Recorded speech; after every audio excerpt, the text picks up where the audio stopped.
Everyone please stand for the Pledge of Allegiance. I pledge allegiance to the flag of the United States of America and to the republic for which it stands, one nation, under God, indivisible, with liberty and justice for all. Thank you. Okay. Next, oath of office. This time we'll turn it over to Kayla.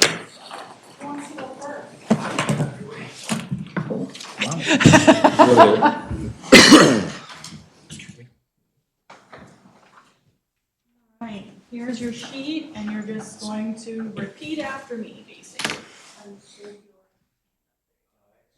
I state your name, I, Teresa Barnes, a planning commission appointee a planning commission appointee of the city of Baldwin, of the city of Baldwin, do solemnly swear do solemnly swear that I will faithfully perform that I will faithfully perform the duties of my appointed office and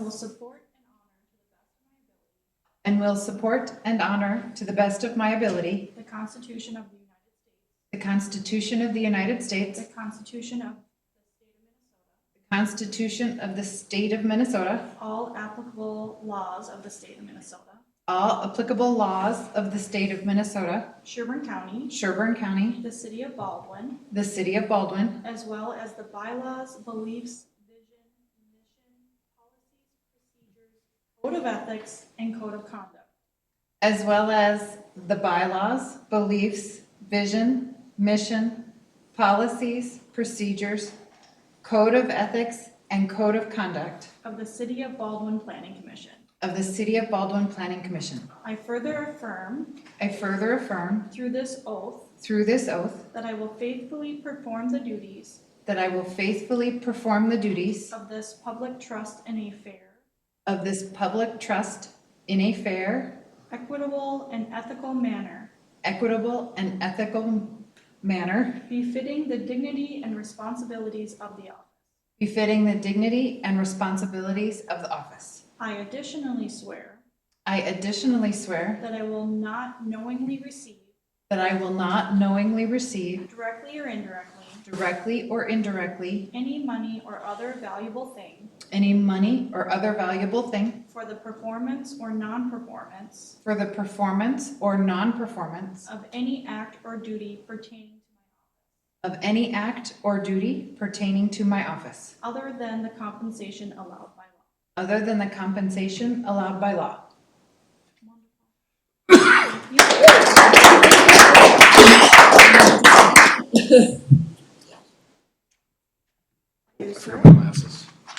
You'll need them.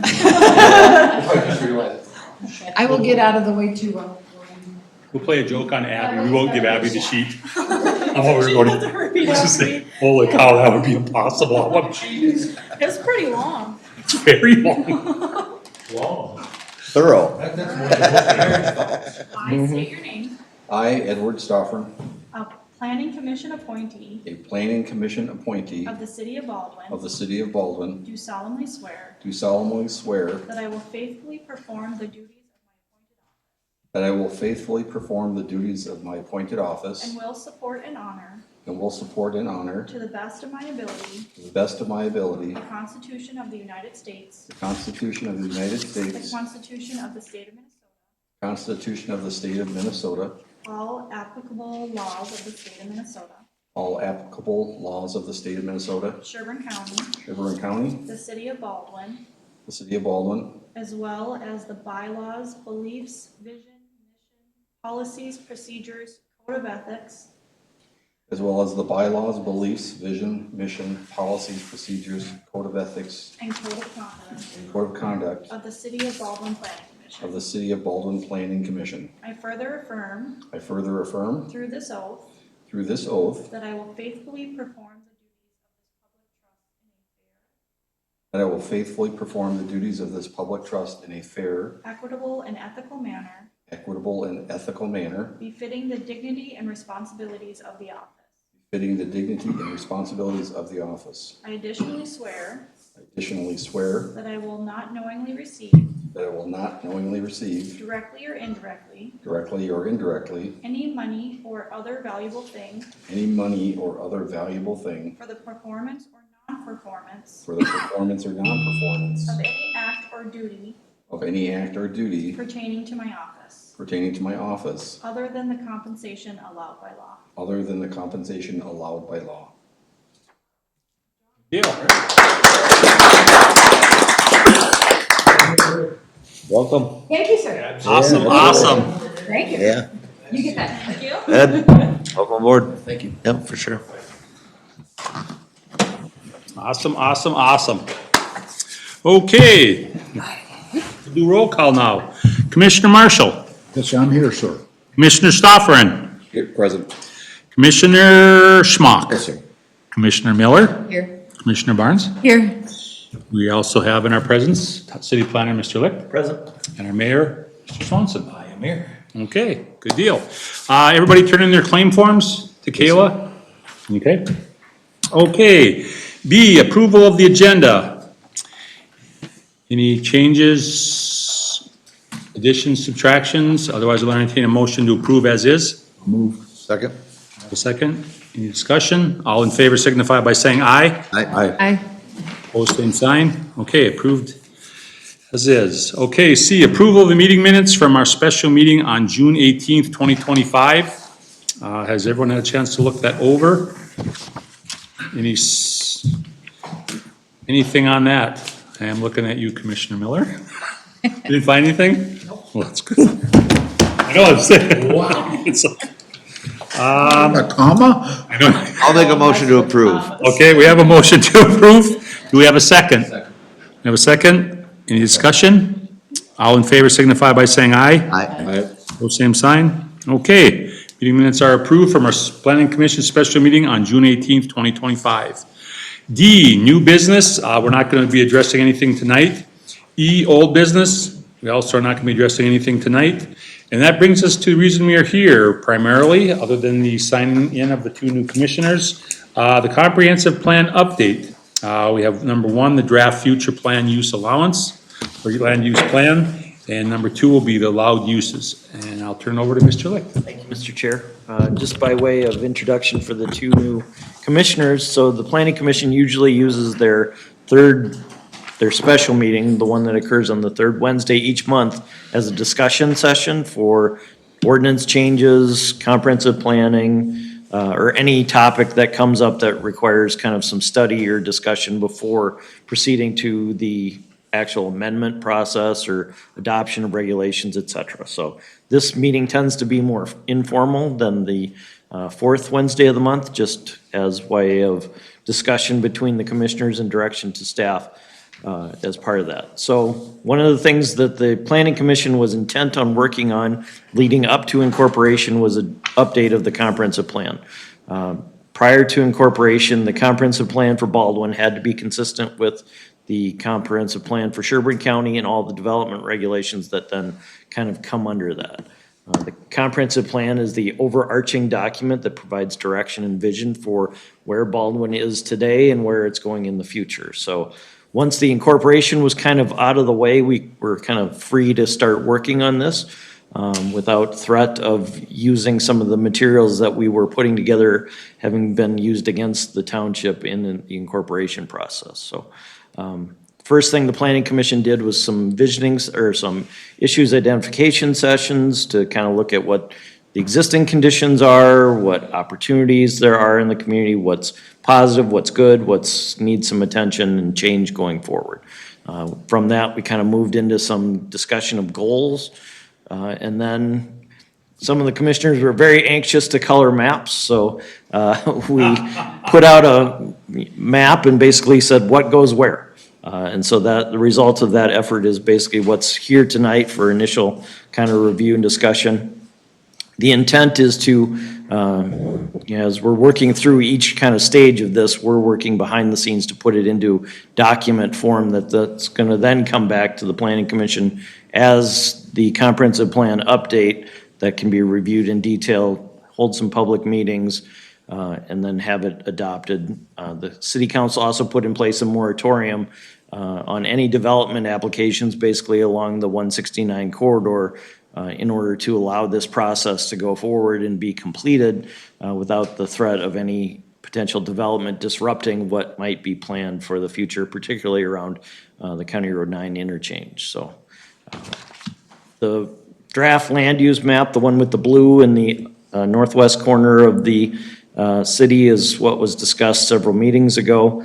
The main intent of this is to look at, okay, the direction from incorporation was we want to keep Baldwin the same.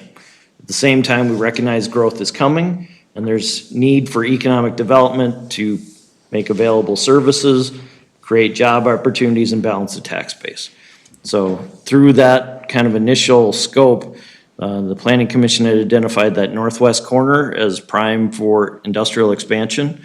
That actually corresponds well with what Princeton and Sherburne County had kind of planned in that area as kind of an extraterritorial growth. So this isn't a significant change from what was in place before. What is more of a change is the commercial area surrounding County Road 9 and 169. Just looking at the percentages that are shown, that's basically 500 acres of commercial development, which is pretty aggressive for a rural community like this that doesn't have a significant population base.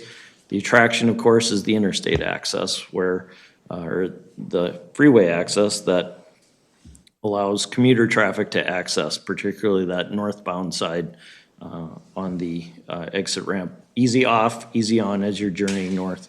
The other direction and kind of extending west along County Road 9, that's more the going home traffic for Baldwin residents, leading into the property that the city acquired at County Road 9 and County Road 45 as a potential location for future city facilities, creating more of a kind of town center. So, one of the things the Planning Commission talked about is where's Baldwin? And so here's the plain sheet of paper rated an interchange with the opportunity to create that identity. I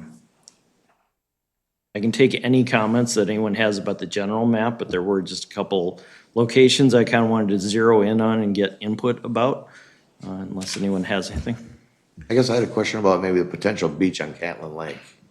And I know that we have that future development probably going in there. And I'm more wondering if the park wants to get involved in the park committee, but I just feel like, of all the lakes we have in our community, that might be the one where maybe we can have something small, some kind of small beach park area there.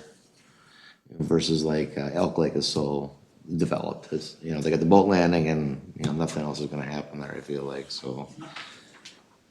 That's the one thing, personally, I think I like what the map kind of looks like, so. I just have one question for you on the part here that we own publicly on the northwest corner of 9 and 45. Behind it, there's the red area that is also zoned commercial. Yep. Do we have first right on that if that would go for sale, or is that, I'm just asking, I know that we said that potentially if there was land behind it that would be, if it ever goes for sale, or it possibly could. I'm just wondering, because there is that little band of red on top of the purple. Yep. So there is a house or buildings on that. It's owned by a company that identifies as a storage facility. So I'm not sure what the situation is, but Okay.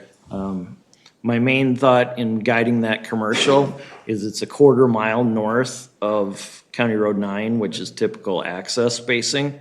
So if you were going to plan either an access on the south side of that shared with the city facilities or immediately to the north, you would have commercial activities kind of oriented towards that street and then transition to residential to the north, so.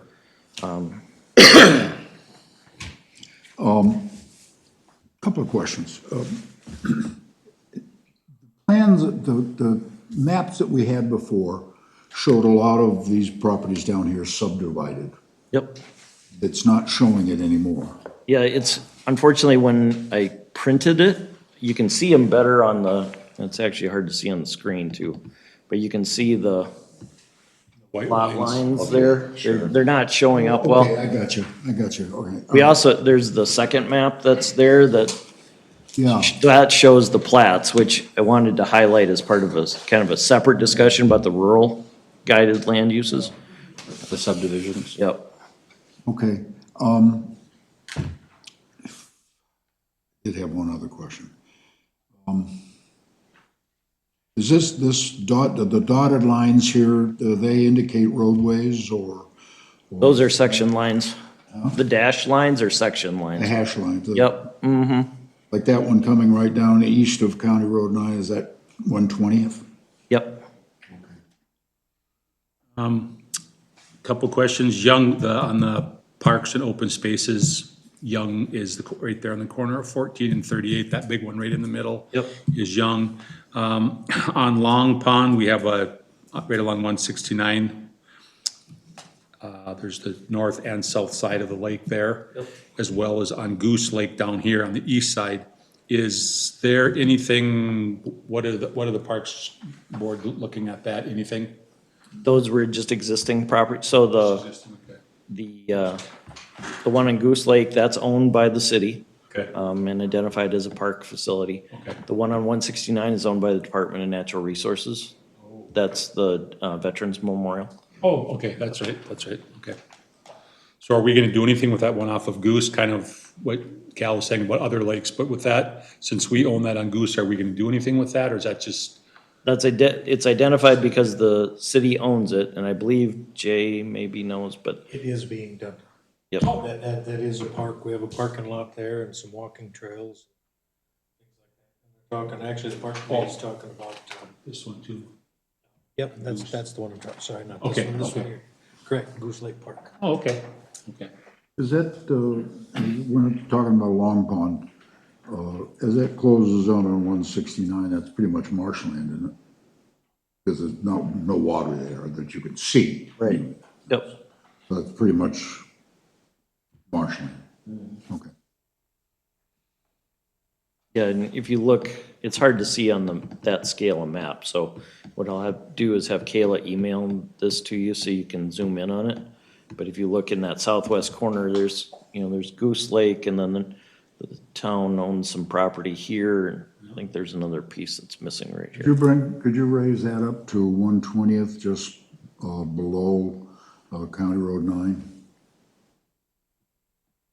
A little higher, go up a little higher. No, the other way. This one? No, up. Down, down, sorry, down. I'm seeing on here, on 120th, seeing your little lines in there.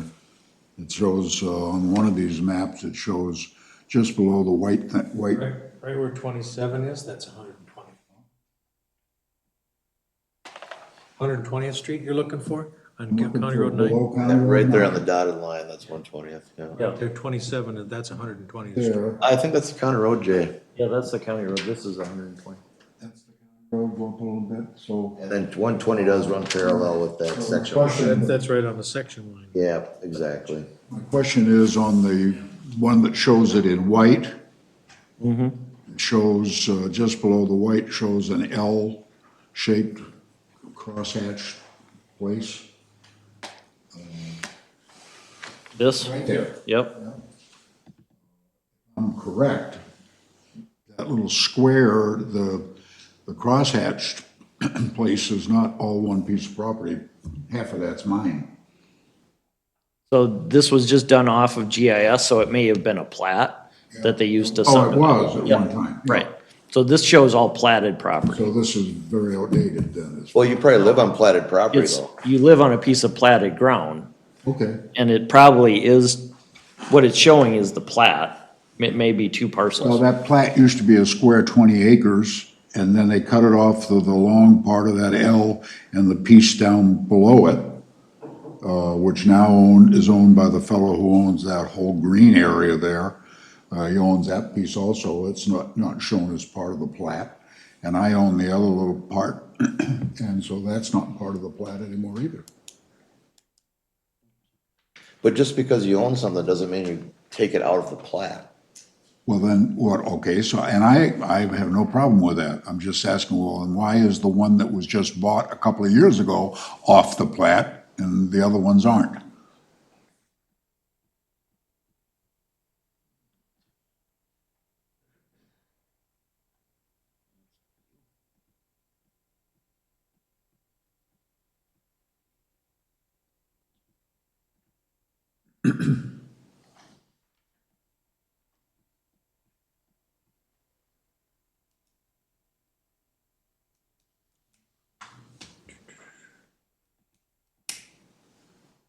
Is number 0110, is that your house, Richard? It is. Richard Marshall, it said. See, that's the original three pieces of property right there. Parcel A.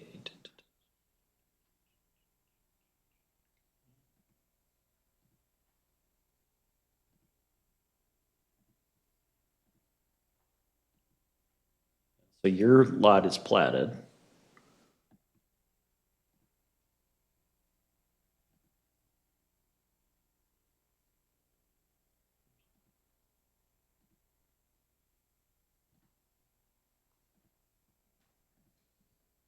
So is that. So the reason it's showing up on that map like that is because these two lots are part of one plat. But And the rest of it wasn't platted,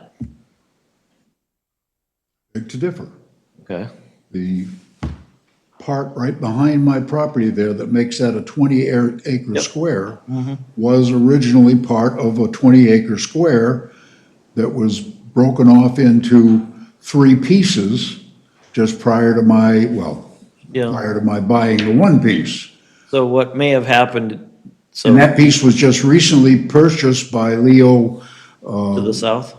Yeah, that piece there, he purchased the top piece there. So what it looks like happened was they took this platted piece and combined it with this unplatted Right, piece. absolutely. And they're not showing it as a platted lot anymore. Okay, all right. So all that's left of your plat is these two lots. Okay, That's why it shows up as it does. still doesn't make sense, but okay. I'm just telling you what it says. I didn't make it up. No, I mean, you make sense, but the system doesn't make sense. In a case like that, is that situation where maybe a developer came in, they platted the land, they were only able to sell the couple lots, they weren't able to make the sale, so they sold that land to the neighbor, and now that becomes unplatted. Is that how that works? I mean, there's a lot of weird stuff going on here because I don't know why you would create a lot back here that doesn't have access to a public street. Yeah, yes. So, and then I don't know how you take a platted lot and combine it with an unplatted parcel without platting the other, that normally you don't do that. So, exactly. So let's just say this doesn't make any sense and it's not gonna happen anymore, so. Great. Just to give an idea, when did you purchase your property? Pardon me? When did you purchase your property? What year? 2013. And Sherburne County was definitely doing our business back then, so. And this guy that bought the Leo, oh God, I can't think of his last name, bought the piece right behind me. That was part of the original plat also, and now it's gone off the plat. And I'm just curious as to why the other piece, because I bought it a long time ago, why isn't it off the plat? And there is no more plat. It's one piece that the original owner still owns. All right, so on the commercial area, County Road 9, basically, I think we'd initially talked about the first 40 acres or so east of 169, but I did include the additional half mile, basically to extend that commercial area out to the County Road 39, based on it being two parcels of reasonable size. Each of those is 10 acres. So that makes opportunity for commercial property pretty easy. Where's Christ, our light in 22? They're right there. I think they're this one. Right there, North side of 9, right, 27. Yep. yeah. Section 22, so, okay. I drove by there, my wife and I drove by there just to check it out. So is that commercial property now or just set aside for commercial property in It'll the be future? designated for future commercial use. Yep. Question. Some of those plots in the red are residential at this point. So we're able to just rezone it, and if they happen to sell it, it has to go into commercial use, or? So we can guide it for future, and then there's two ways to do this.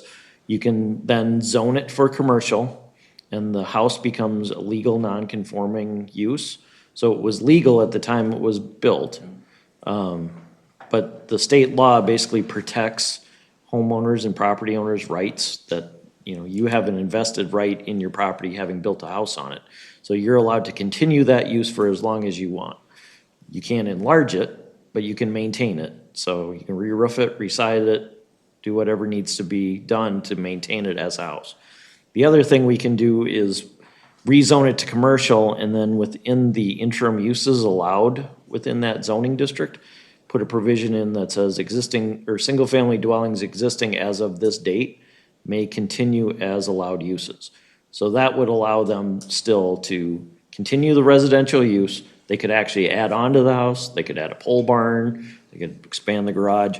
It takes away the limitation on them of having, it lessens the burden of changing it to commercial until the market's really there to do it without trying to force it to happen. Allows them to continue basically as it is, continue to enjoy it, same as anybody. You can't subdivide it any further to allow more residential use, anything, and when it's changed to commercial, you can't go backwards.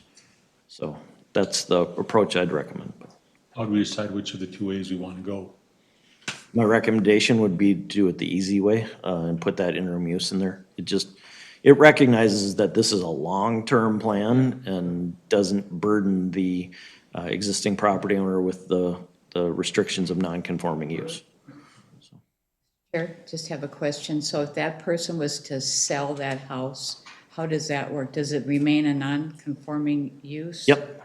Yeah, so a person that owns a non-conforming house can still sell it, and the new buyer can continue under the same provisions, so. And under the alternate where we make it an allowed interim use, that person still has those same rights too, then, that, you know, you can continue the residential use and expand upon it. And then the seller can still sell it as commercial property for the increased profit, I would. Yep, somebody at, you know, some point will come along and say, hey, we really want to put a Quick Trip here. And that person then can say, yep, we'll sell it for that. And when Quick Trip comes in, demolishes the house and takes it away, then you can't go backwards from that. Right. So this area in particular was what the planning commission had discussed as kind of the town center. And, you know, we've seen the concept plan for Dave Grolke's property on the southwest corner that had more housing on the west end of it and south end. So, you know, there will be pushback if this map gets adopted by somebody that wants to come in and, I want to subdivide right now. And, you know, you're saying the long-term vision is this needs to be commercial for the better of the community. And for the economic development, land use, house, all those reasons that we've discussed. So this is kind of where the pushback starts to happen on the city's planning. So if somebody comes in and says, in this red area right now that they want to build residential, can we say, no, you're not going to? Yes. Based on our moratorium. Once this is adopted, yep. Because we'll change the zoning to commercial and basically say, no, in order to develop it, you either get one house under the existing zoning on a property, or you can sell for commercial to subdivide. I perceived his question as if they were to do it right now, would they be able to? And that's why I thought. Yeah, so right now, we're still under the same rules, and then there is the moratorium basically between County Road 45 and County Road 39.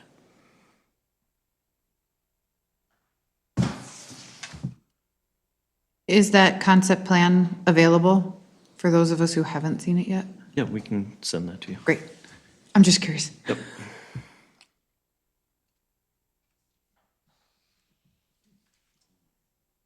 Very interesting. There's one more piece of property I was wondering about, and that was on the corner up on, is it County Road 2 and the frontage road? And that would be on the south side of that corner there? Yep, that's one I wanted to ask about. Yeah. J-hook there. So we've discussed this one before. The people that own it, we're talking about this lot right here, have expressed interest in developing commercial on it. It would have access potentially off of the West County Road, not probably the north because of the proximity to all the intersections. from a general land use standpoint, it makes some sense because it's oriented towards the 169 corridor. It has access via frontage road. There's commercial uses going north on the frontage road. There's the Betzler Homes contractor yard to the south. The trick with this one, of course, is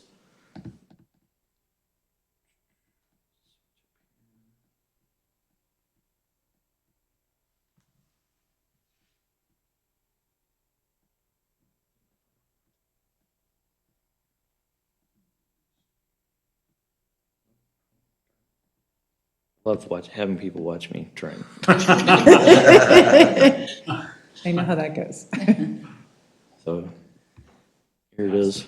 That's the piece. It's technically part of a residential plat, so no one's built a home on it, Then obviously. we kind of talked about maybe putting the whole thing as a potential future commercial, just in case something moves in there and also those people all want to sell off and they have that ability to sell off as commercial.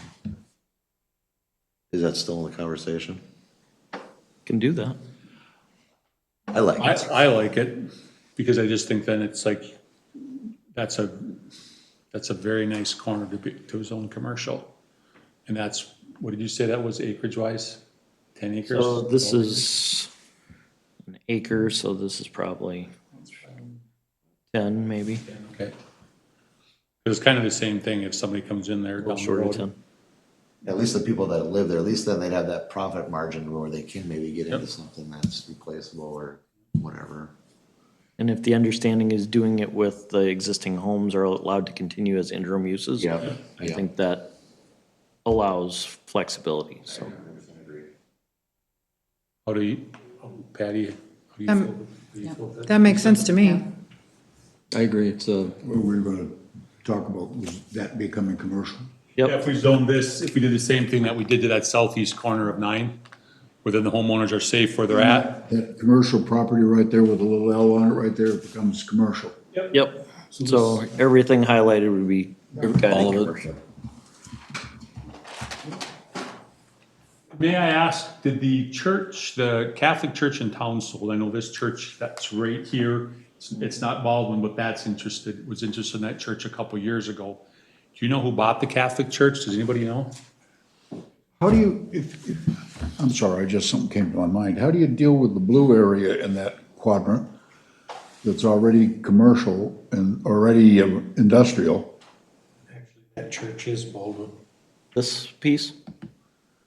That not in that? That's not in there? So we're just talking about that little J area, is that what we're talking about? Yep. Yeah, okay, I got it, I'm Those sorry. three. Yep. I'm in the wrong room.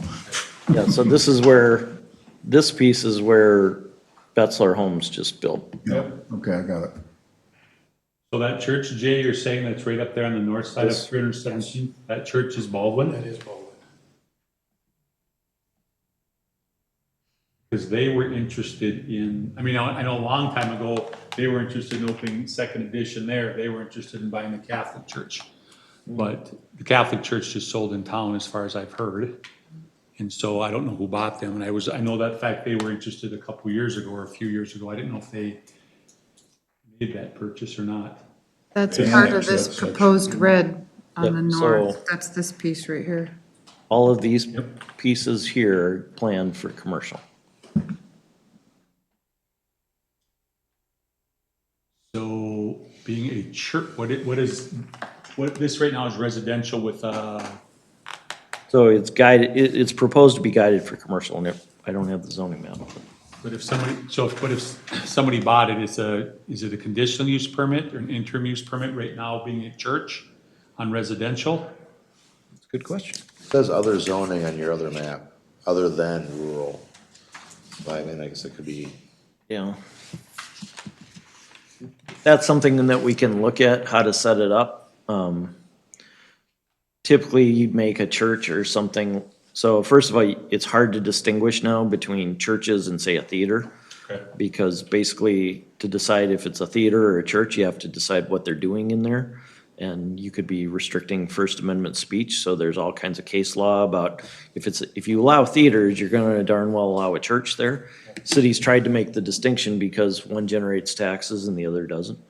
But as far as the courts are concerned, it's a matter of expression about what's going on in there, whether you're watching Batman or whether you're, hearing the gospel that morning.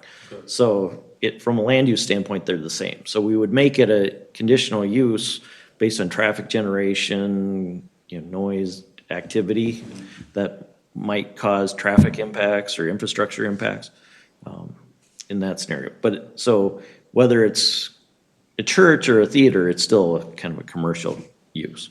And, the old approach was always that cities zoned churches into residential neighborhoods, because that was your small neighborhood church that you walked to on Sunday morning. And, well, now churches have grown in scale like everything else, so actually they're more appropriately located in commercial or industrial areas, just because of how large they are, so. So if somebody,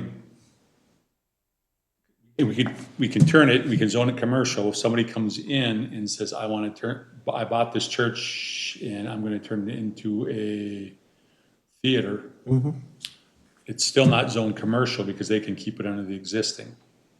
We would zone it to commercial, based on this map. Based on this, yes, we would zone it, but if they say, I know if you buy somebody's house, like in the other instance right here, if we zone this commercial, somebody buys this house and wants to live in the same conditions, they can. So even if we zone this commercial, but right now it's residential with a interim use permit, somebody can come in there and say, well, I'm just gonna continue with the same thing, freedom of speech, so to speak. So it's not technically, we have it zoned for commercial, but it wouldn't turn into commercial upon the sale though. No, but the use wouldn't change. They can move in and occupy it. Yep. Yep. I guess I got one more question on that same corner, south of the J property where we've got the Betzler property. That's residential currently, right? And then are we Yeah, thinking, it's rural. It was allowed by interim use. okay, so then future is future gonna be maybe industrial? Is that what we're thinking on that? So then I'm wondering, And we're changing it basically to match the use that's there, right? okay, perfect. So then I guess my question is, do we wanna change that strip that's on County Road 2, right? Yes, that one right there. With the same interim, language that we were talking about. Add it to the commercial, but just give it. Or add it to the industrial maybe is what I'm thinking. I guess it could be commercial too. I mean, I guess it depends how you want it to fit in that industrial look right there. I would support a commercial or industrial flip on that one. I would suggest doing it as commercial since it's got visibility and access. Yes. If somebody comes along with an industrial use that fits there, you can always change it. Perfect, I love that idea. And that's 3.88 acres, so.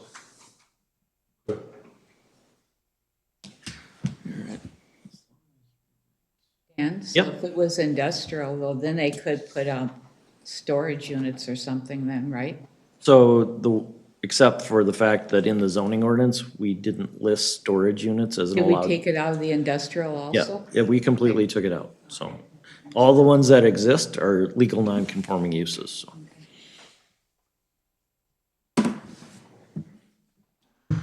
So then as long as we're kind of over in this area, the existing map kind of has a checkerboard going down this split on the uses that face the interior street. So we basically changed that to be all industrial for the parcels interior, not directly facing 169. Same on the south section of 125th. So if it's where Marv's is, the entire piece is facing, so. And just remind us, Dan, that white strip there, that's the railroad easement? Correct. Where potential future bike trail might go, is that what we're thinking? I'm sorry, what? Potential future bike trail. Right.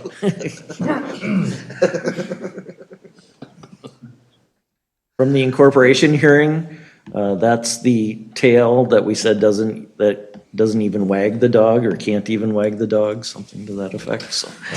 Because the concern was Princeton was gonna point at that and say, well, look, we have this corridor here, we can extend utilities and serve these properties, so. We shut that one down pretty good. Those little white spots there are Princeton? Yeah. Mm-hmm. So it's the abandoned railroad corridor that somehow got annexed into All Princeton. the way down to there, huh? Yep, Can I ask you a question since we're right here? yeah. When we talked about the parks,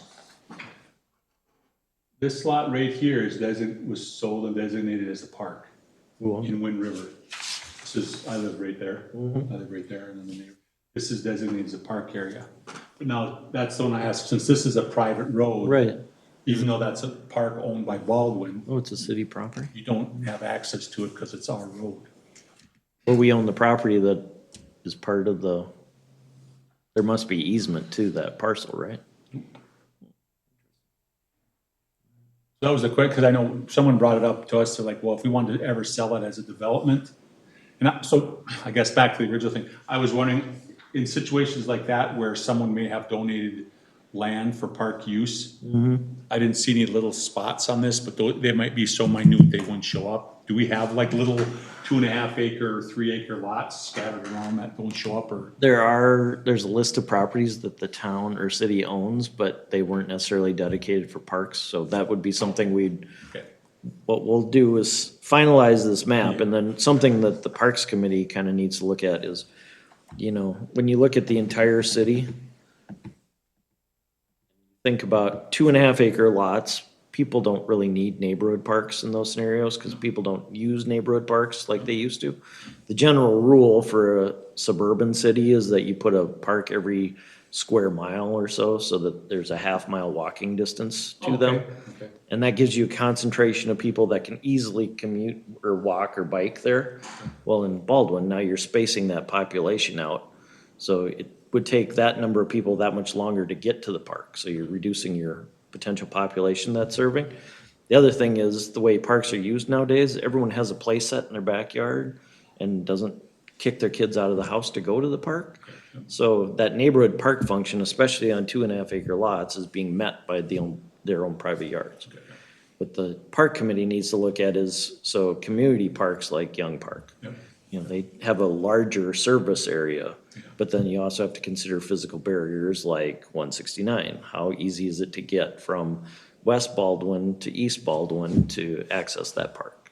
So does the city then need to concentrate on identifying locations to put additional parks like Young Park to serve existing and future populations?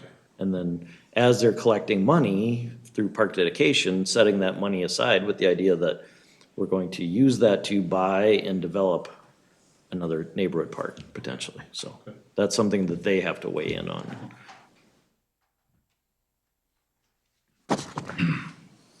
Let's see. I think you guys hit all the main issues. And again, this is draft and we'll email it so that you can zoom in and get spot specific like on your piece of property there. So is everybody comfortable then with that corner we talked about there, that southeast corner off 2 and the frontage road? Up, this one up here, that little J area, we're gonna turn that into commercial. And then we'll put that little TD area right there as well with the commercial. Comfortable with that discussion? I think that makes sense. Sticking residential right there doesn't make sense. Right? I like how it looks.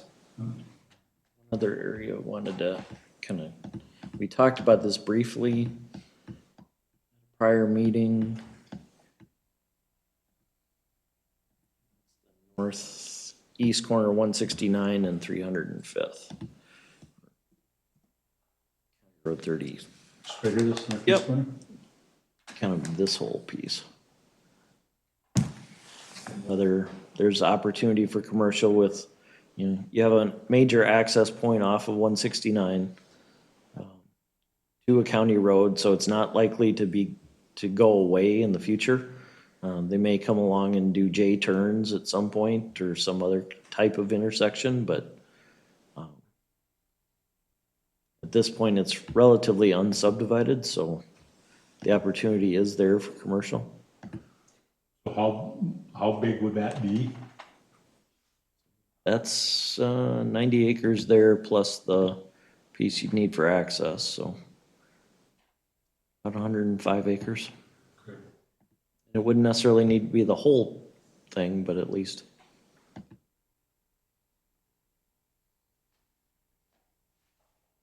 what you'd probably end up doing is guide the entire piece commercial and then wait to see what comes in and then pull that commercial back to fit some kind of balance based on an actual plan.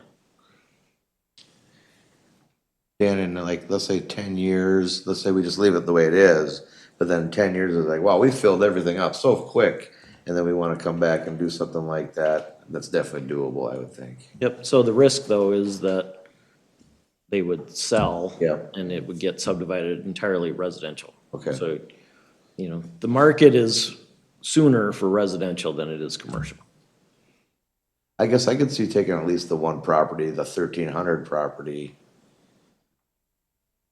just because of the access. But, just knowing what's back in those neighborhoods and like I said, you got Young Park off of that. I'm not sure. But the 1100 piece doesn't have access without 1300, Right. correct? Pheasant Farm. Driveway right here. Oh, yeah, you're exactly right. Right there, but. But that's off of 169 and the driveway could go away. Right. Correct, Yeah, if they try to do anything with this property other than what's there today, unless they have friends at MnDOT, that is likely gonna go away, so. There's a turn lane there for it, True, which is what we asked for Jake's down there. Why is there not a turn lane for that? yeah. They actually have a crossover too.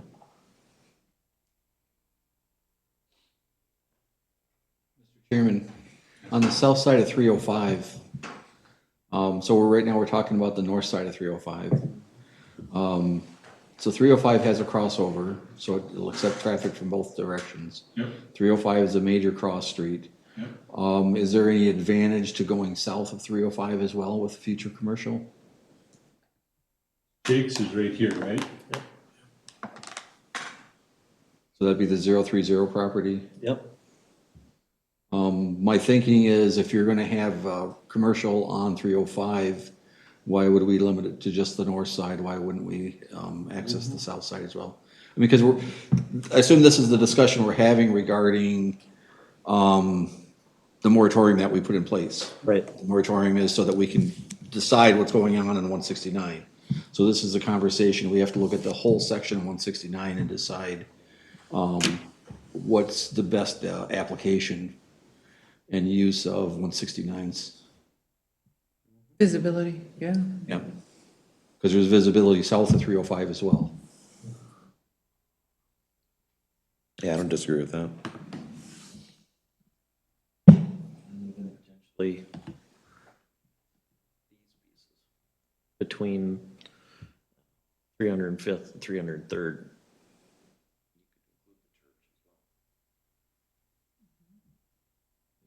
First level owns that whole entire thing, all the way to here. Yep.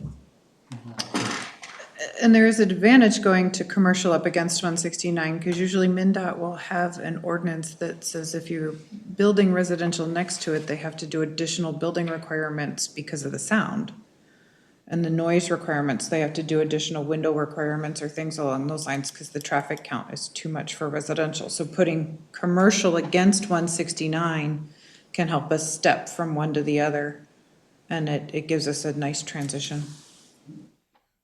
Excuse me, what are you saying? We're gonna build walls on 169 to prevent the noise? No, what happens is if a subdivision comes in and it's up adjacent against to a large classification of road, they will put notations into that development that say the building of that house has to have additional requirements, like higher rated windows and other insulation and siding that help reduce the noise getting from the road inside the house structure. And it's got a spacing, if it's X amount of feet from a major roadway, those houses That's have only to. if that's residential property. Correct. So if we rezone all that, right, so for instance, let's say we rezoned all 169 right down to the bottom of the city as potential commercial property, Yes, it gives us a nice step in between. then you've got a distance between the A road. buffer. You've got commercial property between the road and the residential property. Exactly. So how aggressive do we want to be on this? Commercial? Is there, what's the disadvantage if we say, let's mark and label a lot of it? Are we gonna get kickback just because all of a sudden they say, wow, they became a city and now they're just gonna say, we're just gonna go commercial everywhere? Or, I'm just wondering. Yeah, I think that's where that percentage comes in, you know, what's red on the map now is only 2.5% of the city. You know, if you're under 5%, that's not very aggressive, so, and especially with 169 access, so.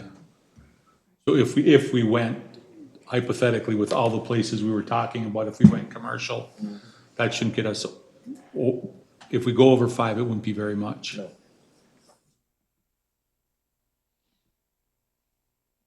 Chairman, would it be worthwhile looking at, okay, so right now we're looking at 169, and we're saying, what do we want to zone as commercial? I think the better question is, if we don't zone it as commercial, what will we lose to residential against the highway? So at that point, should we be looking at any parcels that have potential to be created as residential and then determined based off of that? If that makes any sense? Yeah, and I think that's kind of why we are looking at that County Road 9 in particular with the development there. Well, yeah, I live off County Road 9, so Yeah. I saw that happen. But yeah, I think you're on the right track. I think you're in what we're thinking. I think, I think, so the way the Sherburne County did the plan is they just basically said, well, the entire 169 corridor should be commercial. Okay. Well, that's not how commercial development works anymore. It basically develops in nodes around transportation accesses. So that's why the idea of locating around County Road 2, around this 305th, 303rd, around County Road 9 makes sense. Because that was another question I had was, based on what we zone as commercial, how is that gonna be affected by MinDOT? Are they gonna put certain requirements for turn lanes or, you know, do we have to do service roads to access them or, you know, because that's gonna, They're gonna require that for anything at this point, so. So if we went, Mr. Chair, I got a quick question too. So after we put this map out, will there be a public hearing? Yes. So then we'll get some feedback from the public on, you know, you guys are crazy, or, it looks pretty good. Yep. so if we, Yeah, and if, it's important to separate, you know, community-wide perspective from the specific people that, you know, are getting changed from rural residential to future commercial. Well, one of the big questions that the public would probably have, if we're zoning their property on 169, we're zoning it potential commercial, and we know that they can live there as long as they want, and it's not gonna affect them, whatever. We're planning 20 years down the road. Yep. How does that affect their tax burden by having that property potential commercial? Do they get their taxes raised or anything, or their taxes stay the same? By putting in that caveat that they can have their continued residential use, that protects them against that as well. Then I don't see why anybody along that corridor would be upset with having their property. I mean, they're gonna make a fortune on it someday, have that commercial property. so we agreed on that, the southeast corner of 2 and the frontage road. Then we brought up these other sections that we threw out as potential. How does everybody feel if we went all of them commercial? I wouldn't mind, I guess I would support it, and then I'd be eager to hear what the community has to say about it. How far back would we go from 169?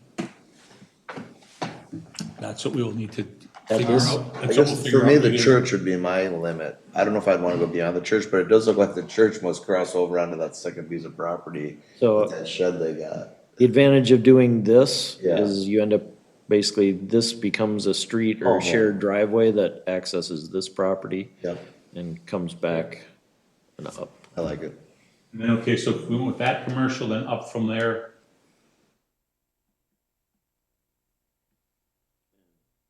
I think include this one too, since it's a property without street access. I was to say. Because ideally what you could get is, you could have this street come up through here, here, to here. Look, here, it lines with, Mr. Chair, Yes. why are we talking about all that property west? We're just talking about a corridor down 169 as commercial. Why are we going, Because they own all this. This is all owned by the one who entity, owns that? that New Life Church. And that's this road right out here. That's, Oh, New Life, yeah, that's right, yeah. okay. So we're right here, we're right here. right there. There's you sitting right there, Dick. That's your top of your head. Zoom in, could you, Dan? I'd probably zoom out first. He's taking shots at you. That's what's happening up here. So yeah, we're right here, Dick. So basically, the church that's right here between us and 169, they own all 5 of those. So if we're gonna do that, what we're saying is if we go up to do these 2, we're already talking, this is County Road 38. So if we decide we wanna go with this commercial, and then as Ed brought up, going with commercial here, well then, this is a major spot for us, so then we'd have the potential to go commercial, and pretty much have this zone commercial.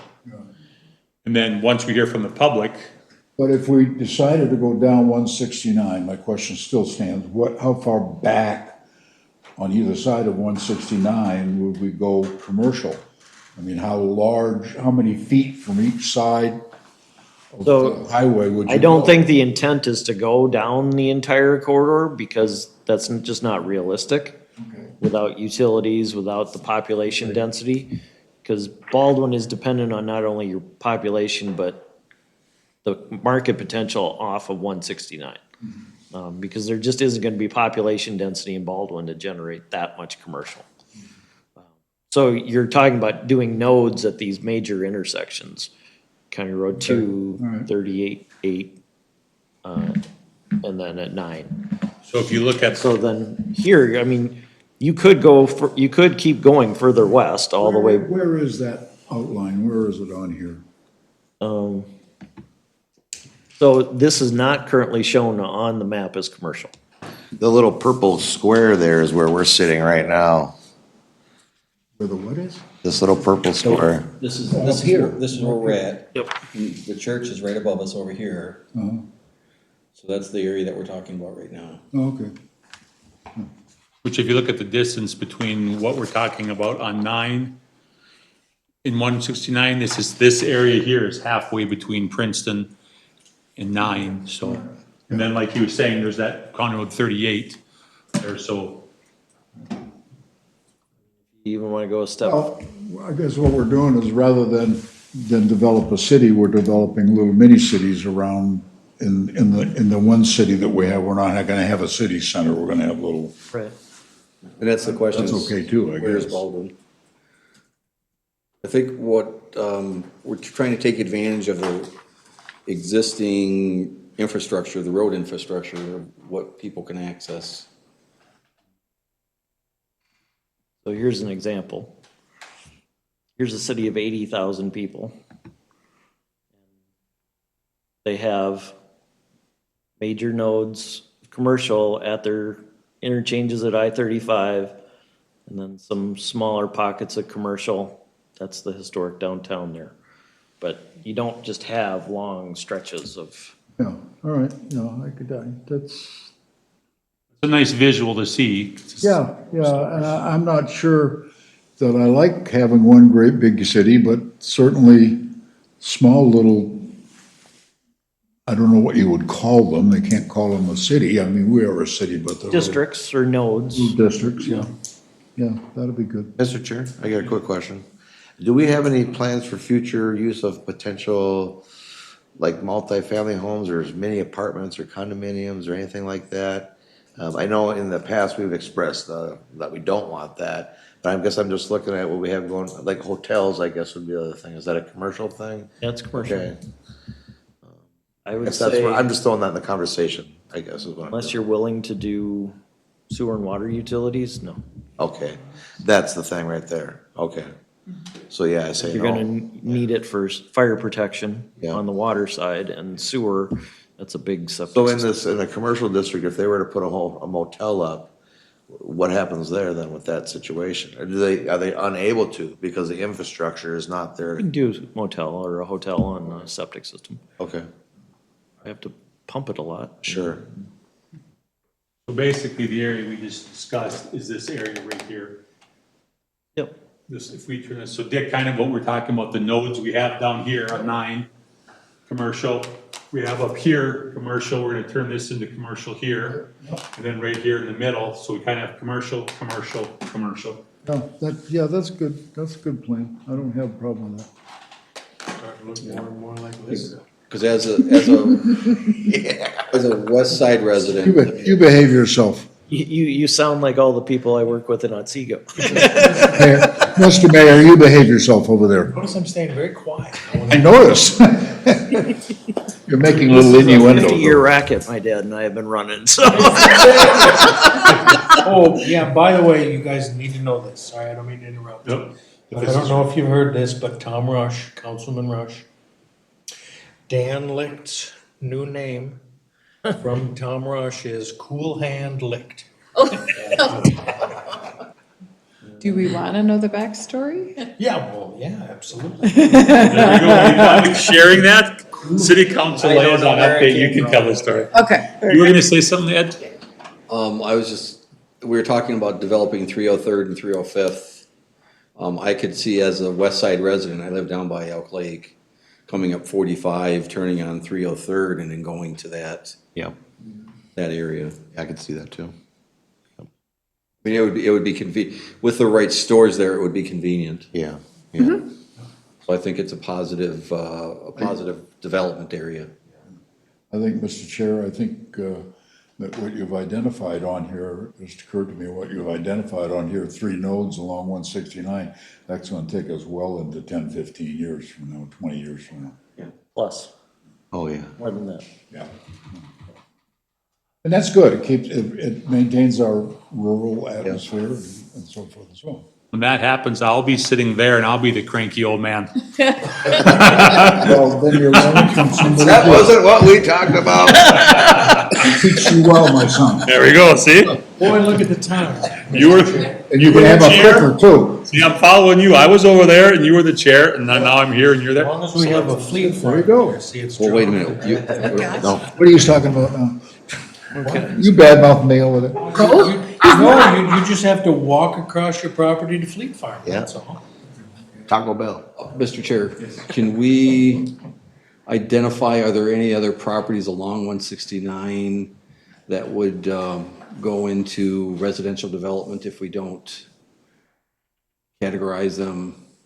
Are there any major properties along 169 that could go residential if we don't commercialize them? Commercial code them? Could the pheasant farm, if someone came along, a big time developer and said, wow, there's 100 acres, yeah. 100 acres that I can turn in, and it says boom. But So, that's on 305. right, so it's something, if they buy that whole big thing, even if we buy the corner, they would buy some property on, 305 to have access to that. So, Yeah. to answer Ed's question, is that an area of residential right there that it's like, would be better to flag that as commercial to prevent? I thought that was included in the 305, 303 development. Have this corner here for sure. Yeah, that's what I was thinking, the one piece for sure. That's for sure, but that's open for discussion. Yeah, I'm open to discuss it. I guess right at this point, I'm leery on it, but at the same time, I mean, I guess I'd rather see 5-acre lots go into that place, but I'd be curious as to what the percentage of commercial is Yes. with it and without it. Yeah. Where does that put us between 5 and 10%, or does the pheasant farm put us closer to, Above our threshold, above our goal. yeah? I agree with Where does that percentage fall? I'm just curious. Yeah. Is the pheasant farm not a commercial enterprise now? So I'd call it a rural activity. Yeah, I mean, it's a business, but you Right. don't put a pheasant farm in an industrial park. Well, if we wanted to zone that area red commercial, That's just, we're thinking about making it commercial. Doesn't mean we're gonna make it commercial, is that correct? Well, we would zone it for commercial, so again, they could continue operating the pheasant farm. So all of this red down here is going to be in fact commercial, it's not future commercial, like you said here, and I wrote it down, I think you said designated as future commercial. Right. So it's not commercial, it's just designated as future commercial. It's not commercial today, it's planned to be commercial in the future, and so then you set the zoning to achieve that. I got a quick question about And there's no going back from that. Well, you can amend the plan and take it back, you can Okay, roll it all right. back. Would there be any advantage to just having that industrial in that commercial pocket? How close do we want our little nodes to be? So the idea would be is that you're kind of paying attention to what MinDOT spacing requirements are for future access, because, you know the freeway's coming, right? It may take 50 to 100 years to get here, but it's coming. And Baldwin's gonna end up in a unique place where the way the state does things like this is they fund things, and they say, well, half the money has to go to the Twin Cities and half of it has to go to outstate needs. Well, because of the way the growth is expanded through Wright and Sherburne County, they can spend money in Wright and Sherburne County and still meet metro traffic needs, but still balance the political equation, right? So that's how 101 got upgraded in Otsego 20 years before anyone thought it would ever happen. Then they fixed Zimmerman, or they fixed Elk River, which was obviously then the problem they created. Zimmerman is just, they're spending money that enables growth in the Twin Cities. So how does that benefit us being on both sides of 169? So what you have to do is look and say, okay, we have to plan our uses based on where we think MinDOT will maintain long-term access. So they're not gonna take away the access at 95 in Princeton, so everything on the north end is okay. You already have the interchange at 9, and when I talked to the county and MinDOT about County Road 38, they said, there's no plan in place to do anything to restrict that access. That doesn't mean there won't be a plan at some point in the future, but the more you build into that idea that that's going to be Talking there. about 316? Right. The more you build into that idea that you're gonna try and preserve that, if you connect a local street that has commercial traffic on the west side, suddenly that generates, it becomes the Elk River. Benefits the city of Baldwin? Yep, it becomes the Elk River situation where they're not gonna take away an access from all those properties that develop based on that, because then they get into problems with damages, and Teresa's probably familiar with this with 65 in Blaine. That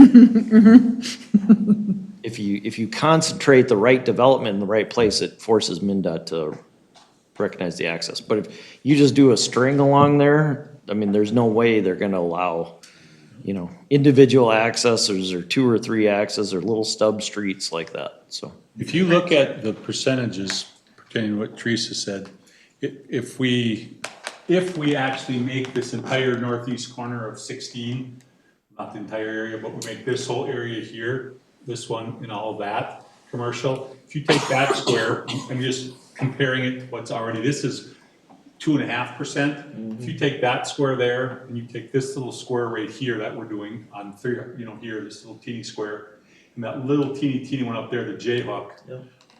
we're probably only be at 7%. I mean, if we're right now at, I don't even think we'll probably be at 5%, maybe. 5% of what? Of that thing, we're trying to keep it under 5% of the property. We don't want commercial to be all right, I like got 10 you. or more. I'm guessing it'd be, and since this is something to discuss, are we gonna get over this next week? Can we? Or Probably do we have next, to- we'd wait till the next special, Okay, so. because it's like, Because then we can just have the revised map, but then the intent would be also to have some text for the actual document at this Is there- point. Excuse me, is there a good percentage for commercial versus rural?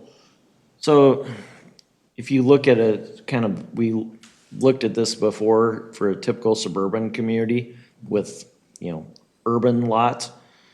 You're talking 5 to 12 to 15%, depending on what corridors they're on. So so, for a community like Baldwin, it's gonna be less because you're not gonna have the population here that Elk River has, right? Because you don't have quarter acre lots. So your 5 to 7% is where you're. It's a goal at this point because, All right. you know, even though we've designated all of Grolke's property as commercial, some of that's gonna get picked away on the edges that, well, you know, we should really just take this part and make it residential because that makes a better transition or a better plan. So it always kind of gets chipped away at the sides. So you've got the standard of like a 5% you're saying for commercial, what about industrial? So, and we're at 6%, it's kind of about the same. Okay. Yeah. So my question is if, because this is all just open for discussion, if we went aggressive with everything we've talked about, that we agreed on most of it this year, and we kind of had, it's like, well, we'll see. If you came back in a month with all of that zone commercial and we could see the actual percent, we can always say, okay, well, oh, we're way under. Do we want to go more? Or if like, ooh, we're kind of high, should we back off? Yeah, I just made a note as Okay. to make it with or without, so. Okay. Yep. So that way we can go into our next meeting in a month. I guess the other thing I'm thinking about the Pheasant Farm property, would that be any potential infrastructure? And I'm thinking like water treatment facilities, I mean, and I look at like Shakopee, like they take their groundwater out because they got the PF, whatever, PFAs or I can't. Forever chemicals. Forever chemicals, they pull it out and they put it back into the well, they treat it, but they put it back into the well. So it's not like it's going into the city sewer system or a city water tower system particularly. That's what it is, yeah. Oh, it does on that one. Yep. What's the other one they have with the wastewater facility then? They have another treatment facility. So you've got drinking water treatment, and Yeah. you've got wastewater treatment. Okay, So, and I guess the other thing I'm thinking about is like That's- they have a big composting facility down there. I mean, they have a lot of things that they do to feed their community, basically. And I'm just wondering, is there anything like that where we want to set aside community land for, making sure that we have places to put infrastructure? but on? usually on a map like this, you don't identify areas that, like, for instance, fire chief has talked at the infrastructure committee meetings about needing a second fire station site. Perfect. So the city can basically put its facilities wherever it decides to put its facilities. The city just has to decide where it wants it and go buy it. Okay. And then, this committee and the city council makes the decision. Okay. About. So it's a little more flexible to future growth and how things Because develop. you don't know, Yes. you know. And I where- guess where that's do we why need I'm parks, saying. Or where do we need a compost Yeah, site? Or Right, where do we need that second fire station? right. I guess maybe I'll throw one more on the mix, like the racetrack in Elk River. What kind of zoning is that? Is that an industrial zoning? So, yeah, right now that would, that can be in a rural area. That's what the current zoning ordinance would allow it to be. Because you don't want it around a lot of people. Right, right. But then at the same time, you need infrastructure. So, I mean, it's kind of a question of, do you want that type of use in the city? Right. Because of the noise and the Yeah. traffic that it brings. And the reason I bring it up, we do have the racetrack in Princeton, and I mean, it is a part of our community as far as that goes. There is a culture element there, so. So tell you what, we're still on number one on the update. Yep. If we just wrap this up here for this week, Yeah, that's good. and then if everybody's comfortable with that, we'll wrap it up, and then we'll just, Mr. Chair, I guess could we crosshatch that piece when you do the print on this? Just to maybe it look like, okay, we're thinking about commercial or industrial there. Maybe just to get it in our head that maybe that could flip. what would be the advantage of putting that industrial there when we already have that whole entire northwest corridor to grow in? It's one single large tract of property, so if somebody was looking for contractor's yard or something where you needed a lot of space. And then you're buffered from the commercial around it too, I would think. And industrial also invites the adult bookstores, I like because that's where they would go. Yeah.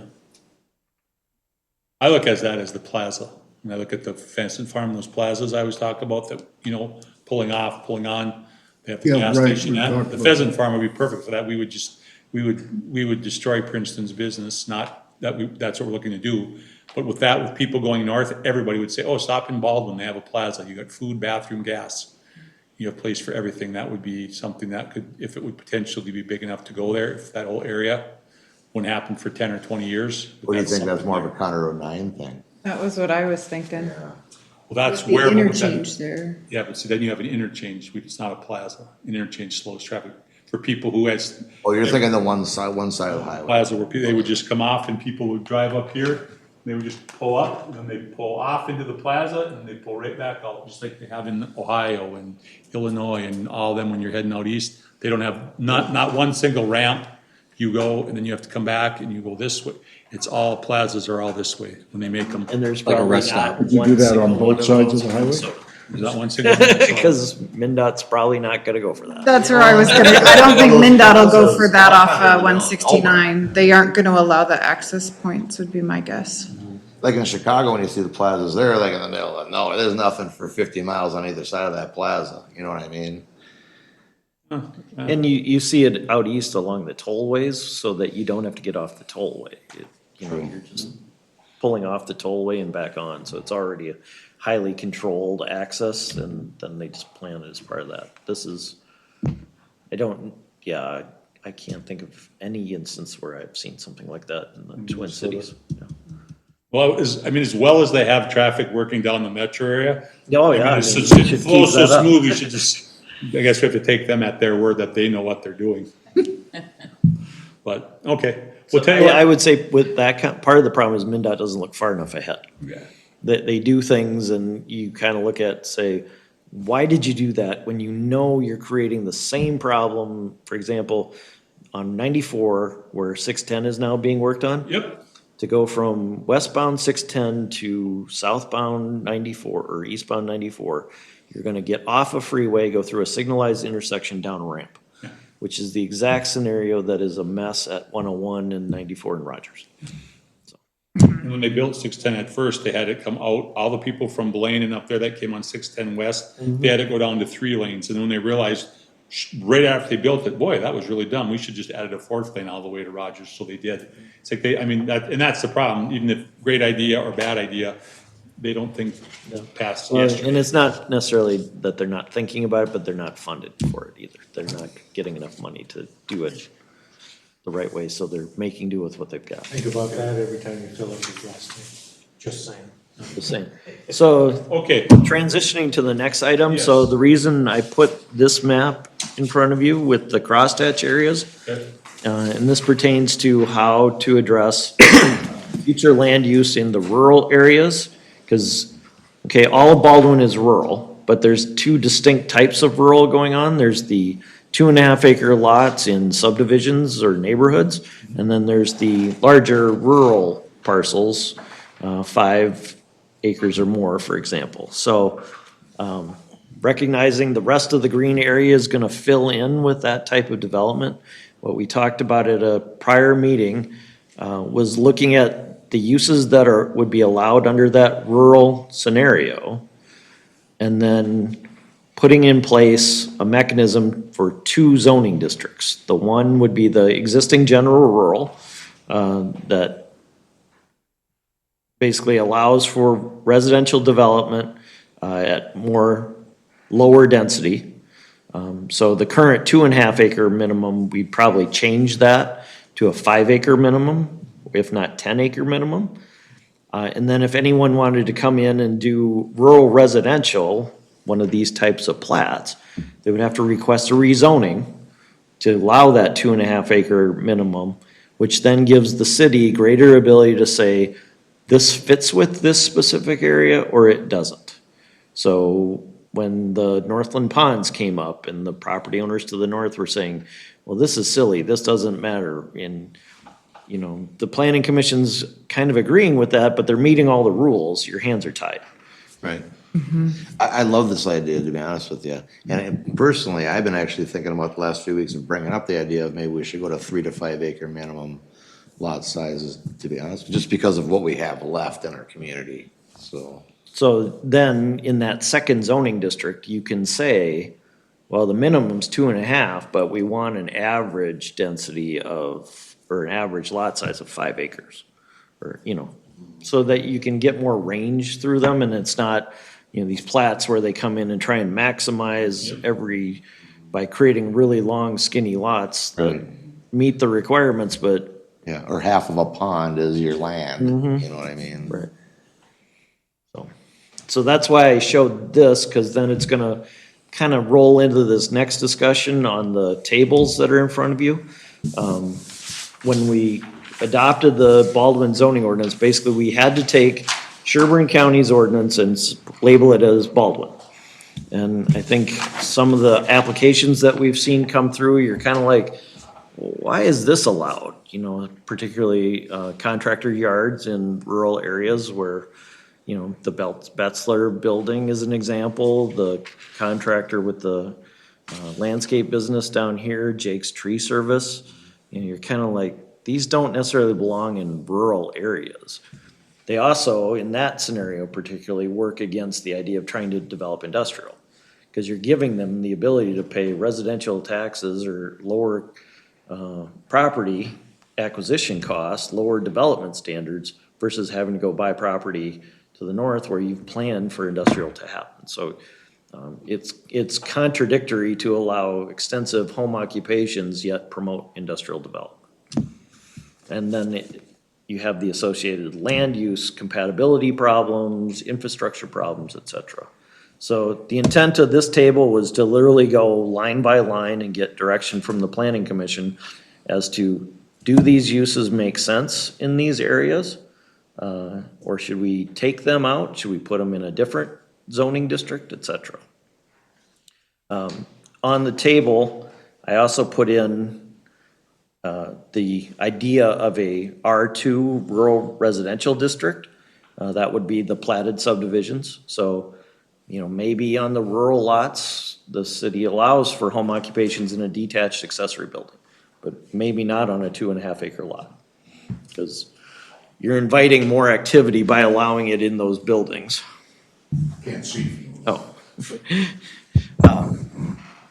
Some of the other ones, you know, there's a lot of farm-related things that Sherburne County had in place, and maybe those aren't appropriate for Baldwin, based on their scale. And I guess we'll kind of pick some of the others up as we go through them, but. What are the A's and P's Yep. and C's? What's the legend? Yep, so the I is interim use. Interim use? Interim use. P is permitted use. C is conditional use. And A is an accessory use. Just with my own familiarity of the city, I feel like we look pretty good. I mean, I know we have a variety of auto repair shops that people can take their car to without having to tow it halfway across the county. It's just down the street maybe from them. And I'm not the only one. I mean, there's plenty of these out there. And then, you know, every other business that we have, and I think about how a lot of these people started and, you know, the idea of, that's why they moved here to begin with, to have that home in the business in their backyard and those things in that rural country. Because back then, 20 years ago, this was very rural. You know, we already look a lot different now than we did 20 years ago. So, and that'd be the time when I put my business up, to be honest with you, like many others. So how do you want us to address this? I'd say we go just line by line and, so for example, activities requiring rural isolation, which if anyone doesn't know what that is, it's basically some type of institutional use that, you know, like a sanctuary, a retreat center, et cetera, that you'd want to have out in a rural area. So that's allowed by interim use. So we have one interim use in a rural area. What is that, to be honest with you? What's that? Do we have one interim use? I don't know if there is one or not. Oh, okay, I thought that's what that was identifying. No, so, I'm sorry, the far left column, these are all the uses listed in the zoning ordinance Okay. as allowed uses within the community. Under each zoning district, it indicates if they're allowed, and whether they're permitted, accessory, interim, or conditional. Okay. So, activities requiring rural isolation are currently allowed as an interim use only in the R1 general rural district. So my question is, to this list, how many do we have existing in these categories? No idea. Okay, I guess that's what I would want to know. So we have, unless we drive around the entire city, we Yeah. probably can't come up with a list. Okay. We've never been able to access the county's information that they gave us to Yeah. go back and because I know you've asked about it. Yep. As I'm doing this list, I'm like, Cal's gonna Yeah. ask me about Yeah, that again. yeah, absolutely. So all we're looking for, we're not looking for the number, the quantity, the names, we're just looking at this activity here, where that should be listed under, that's what you're Yep. looking for. And part of this is blending the idea of doing a comprehensive plan that's looking globally at things. Yep. And the fact that we're dealing with an outdated zoning ordinance that wasn't your creation. So we're kind of mixing comprehensive planning and the implementation phase of drafting a zoning ordinance And because, the reason why I'm so animate about bringing this up, because I believe our map does not look so green. I believe our map looks very peppered with little things like that. Little businesses, little things, anomalies that exist with our community, but that is what our community looks like. So, Let me get this straight. Are we just looking at this saying, no, we don't want that in our city? So yes. yes, we don't want that. No, that's what yes or no, should it be here or not? Each thing else. Yep. And then if we change the ordinances to take things away, again, we would do it in a way that doesn't create non-conforming. So if you exist today doing something that wouldn't be allowed in the future, you're gonna be able to continue.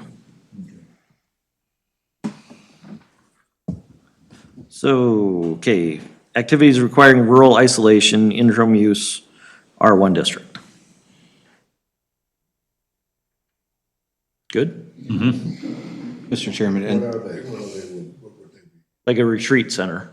A who? A retreat center, Okay. Churches or? churches, yeah. Mr. Chairman, Yes. could we redefine R1 rural and R2 rural again? So, yeah, that kind of goes back to the other map with the crosshatch. So for now, don't worry about the R2 district. Just worry about the outside of areas planned for commercial industrial. Every area is shown in green. These would be, R1 district uses. Everything shown in red on that map would be C1 district uses. Everything in blue is general industrial. Thank you. So you've got agriculture as a permitted use, aquaculture as a conditional use. what's aquaculture exactly? Fish farms, yeah. Okay. Not sure why it's a conditional use, but no issues there? Why would we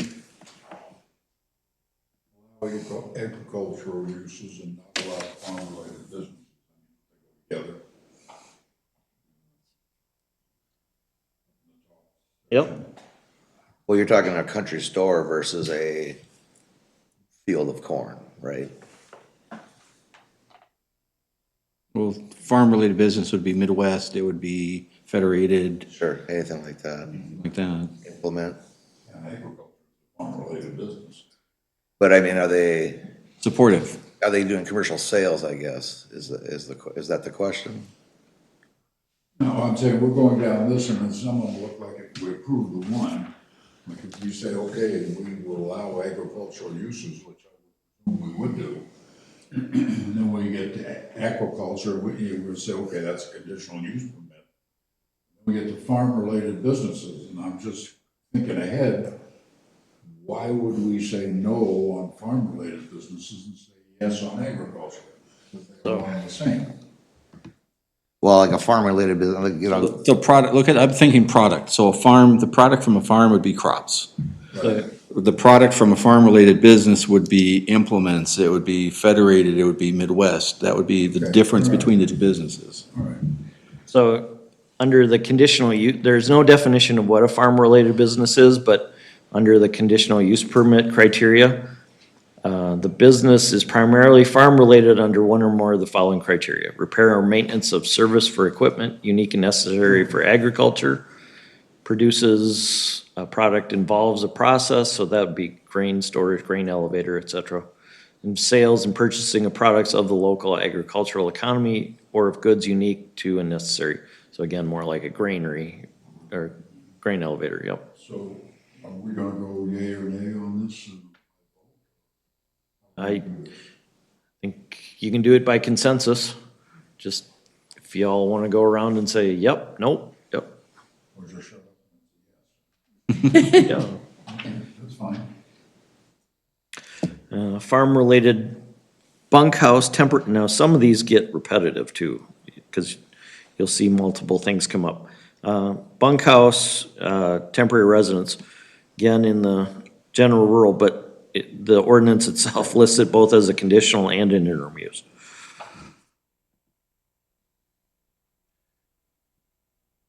And what it is basically a dwelling for more than one laborer on a farm.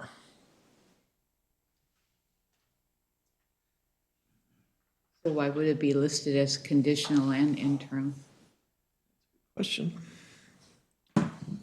Well, one way would make it permanent with the sale of the property, and the other one would make it not. For starters, My guess is the interim use probably allows more bedrooms. More, Because the conditional use is 10 bedrooms, and let's see what the.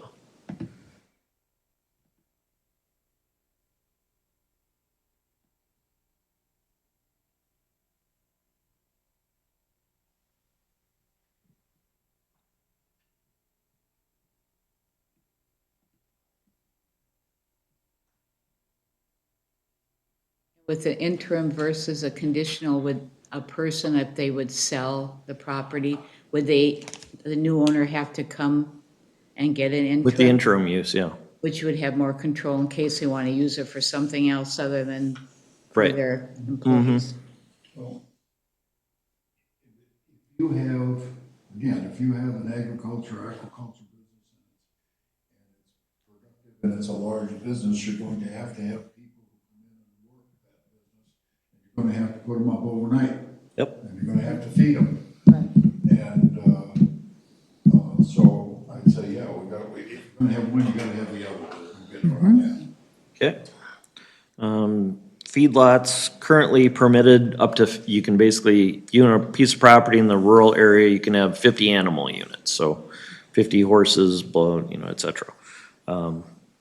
If you want to go more than 50 animal units into a more commercial agricultural type business, that's a conditional use permit. Based on Mr. Marshall's comments, farm laborer as living in the main home, actually, I don't know why you'd even address it, but, because you're not gonna know about it. The manufactured home, farm-related, I don't know why you'd make a distinction between seasonal and year-round, because whether it's there for 6 months or, again, it's not. The one that comes up is manufactured home for immediate family. This becomes a de facto mother-in-law apartment situation, which is pretty common for farms, so. Riding academy, stables, and similar uses seems appropriate for a rural area. Second farm-related dwelling, so that would actually be not, you'd be building a second home on the same property. It does create the question of what happens after the. But what happens when you have trailers, you put a trailer on the property for the summer help, and then they go back to work. Right. And, The idea is at least a manufactured home, you can pull it off easier if you build a second home that, it's kind of. So why do we allow that? I don't know. Why do we take that out of there? Who's that one? but that's under a conditional use permit though, right? Yep, Right.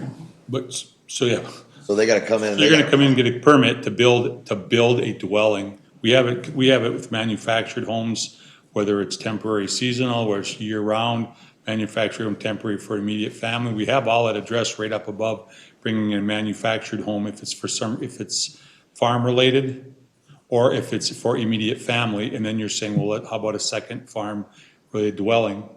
Brian split the lot off.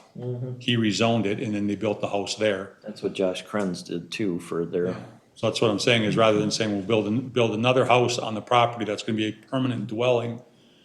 Can I throw an example in there to give you some other food for thought before we do this? Blaine is in the middle of 2021. They updated their ordinances, which allow what they're calling accessory dwelling units, meaning a residential property on literally a quarter-acre lot can build a 600-square-foot tiny home in the rear of the property. And we have a property owner who is asking to do this, and everybody's coming out of the woodwork, and so city council denied it, and now city council is being sued because it met the ordinances and they still said no.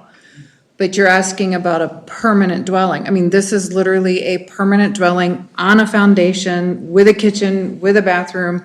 The utilities have to connect to the main house. It can be rented out to families trying to come out of homelessness and things like that. But it would be exactly this. It's a second dwelling, second structure, permanent structure on the property. So it's, I get where you're coming from, and being rural, it's a little different than a postage stamp lot. Yeah. This is a lot different, but it's just an example that you were asking. People do ask to do it. And that's something we'll have to address in the near future too, the ADUs. Which one are we on now? We're talking about second farm-related dwelling?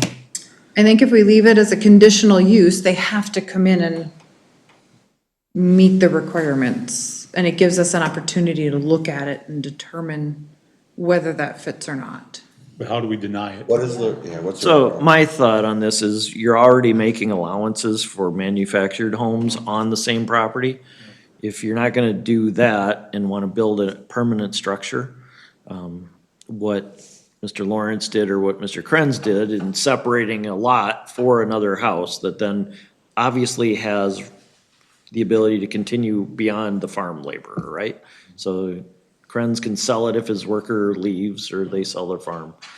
Lawrence has sold it to their kids, so, you know, Were those separate lots bigger than 2.5 acres? yes. Okay. Yep, so there is a minimum lot area requirement to do this of 80 acres, so obviously you could, you know, set it up, but then you're ultimately requiring somebody's gotta go back and cause the subdivision to happen. So I see this as creating a problem for later, that somebody's gonna have to clean it up, because, you know, they're not gonna separate the property, they'll start renting the second home, and now it's not meeting the conditions, and gonna end up chasing it around. I'm good with taking it off.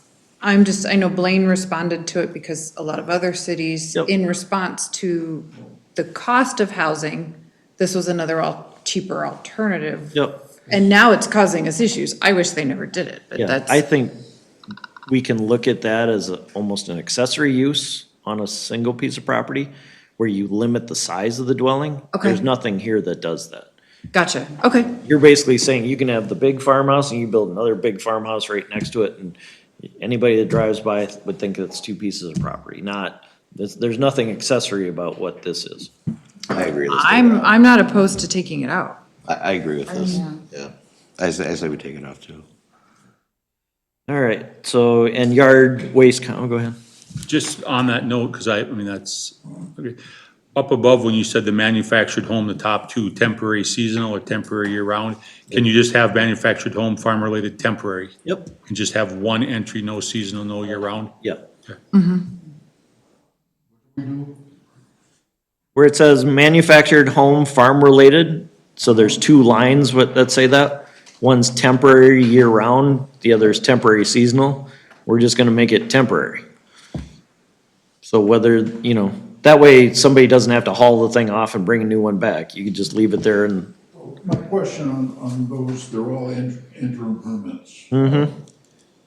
Are there, within the interim permit, are there restrictions we can place on those based on the circumstances and the time yes, and the ground that it's on? yep, No, I don't have a problem. yeah. So keep in mind, as kind of we're talking, again, comprehensive planning right now, some zoning. So we won't get into the weeds about what those restrictions would be. That's why I'm asking the Yep, question. but then, you know, something that's on here as an interim use, then yeah, we'll come up with, we'll look at what the existing conditions are and adjust those as we go forward. Yard waste composting, so this is allowed as an interim use. The idea that the city might do one makes some sense. What you have to be concerned about is that a business might come out and want to do something like this. Sure. And whether that creates compatibility. I can tell you, for example, the one at Maple Grove, you can smell it from the Target parking lot, so a quarter mile away. Leave it in or take it out? Yep. But and this is a permitted use. Just from knowledge and experience, if you're gonna have horse stables, waste Or product. just take it out. Yeah, No, it does, I know from the fact that horse poo doesn't smell a whole lot, right, and it turns into fantastic fertilizer. yep, But there are other things that Get do rid of it smell. all. yep. So yard composting, yards aren't only the smell, but then there's also, trucks hauling in and out. So you can address all that through the interim use if you're okay with the concept. So we could take this out of rural and we could maybe put it in industrial. Does that sound like something that's? So you could, compost site isn't generating a lot of jobs and it's not generating a lot of tax base because there aren't structures. So, I'm just, for me, with a compost facility, I'm just thinking about what do we do with our waste? That's the only thing I think about with the compost facility is that taking our waste and turning it into something productive instead of just having it go, I mean, I guess we kind of spread it in the fields already. If a guy comes and pumps your tank, he's spreading it in the local farm field. So, I mean. As their need for it, really. right. Is there need for yard waste composting? Do we remove that as well? Or do we keep it? That's the question. Do we really need it here? Keep it, but we can put restrictions on it, and deal with it with the interim use permit. Yeah, I agree with that. I agree with leaving it in interim use. How do you get rid of 40 horses with shavings and manure in their stalls that you clean every other day? Yeah. How do you get rid of that? You put it in a pile and. So if you're doing it on a property that's a farm or riding stable, that's not what we're talking about. We're talking about somebody that buys 80 acres and brings everybody else's, look like Jake's Tree Service, basically. Yeah. I mean, as a business, it's like, because people that come pump your tank, they take your waste and they already have places they're distributing it to whoever wants it. But to say we're setting up a business, it's gonna come in and that's what they're going to do, I don't wanna be downwind from them. Nobody's gonna want that. All you do is drive past the dump going down. Yeah. Right. Elk River. I'd rather not even have it in. I mean, I guess I'm more, if anywhere, it'd be industrial for me, but on the same note, yeah, maybe it's something we don't want in our community. I'm just wondering if it's something we would potentially need in our community, We but. can add it back at a later date. Go Mr. ahead. Chair, clarification here as well too. I mean, yard waste, sewage, septic pumping, whatnot, that's not necessarily yard No. waste. That's gonna be something totally different. Okay, And manure disposal and those kind of things, whatever. That's not gonna be yard waste. Yard waste is gonna be grass clippings, leaves, sticks, Brush. that kind of a thing. No. And while it does decay and rot, it creates a smell, but it doesn't come to the site as smelly as like manure would. Right. Or like, septic. Well, they treat, you'd be surprised the number of farms locally that treat their feed corn fields with sewage. Absolutely. It's treated sewage, and it's sprayed on the fields. We had a spot up here on 136th, in fact. And you can smell it. Oh, It only lasts for a few hours and then it's. He wanted to land apply, all of that kind of stuff, and the county didn't even want to know what he was putting on there. And I said, we do, absolutely, because someday when that's a, cleanup site, you know what I mean, we'd like to know what's on there. So I want to know every truck and what was on the truck and the bill of lading for what came into that site and all those kind of things. So we had an idea. Yeah, for Well, and they were supposed to keep it green, sorry, I'm getting off path, but they were supposed to keep it green and the grass growing and all this. Within 2 months of them doing that, that was a brown desert field that couldn't grow a thing. Because once they got to go ahead, man, those trucks were going in there, they were spreading like crazy. Yeah. Hence, why I wanted to bring up, that's different than what yard waste would be. But we also have to worry about those kind of things as well. What's Less it, now because the county So we're can't. talking about a yard waste composting business. what's the advantage of allowing that? I mean, it's not creating a lot of jobs. I'm looking at it that way. It's like, by allowing that, what is it? There's one in Zimmerman, right there by the softball field. You can get rid of sticks and branches. Elk River has one as well. Right. But for us to say, well, yeah, and if someone comes along and nabs one of these spots and says, yeah, we're gonna put it here, put it there. So It's like, it- what is it bringing to us? What, some jobs, not a lot, but it's one of those things you're gonna get the question maybe because Baldwin's a rural area. So that's probably where these businesses are trying to look. It's accessible from 169. So, you know, it might be an attractive location for that type of business. So you're thinking they're gonna come in the door and say, we'd like to come to Baldwin. Does Baldwin want the business? Right.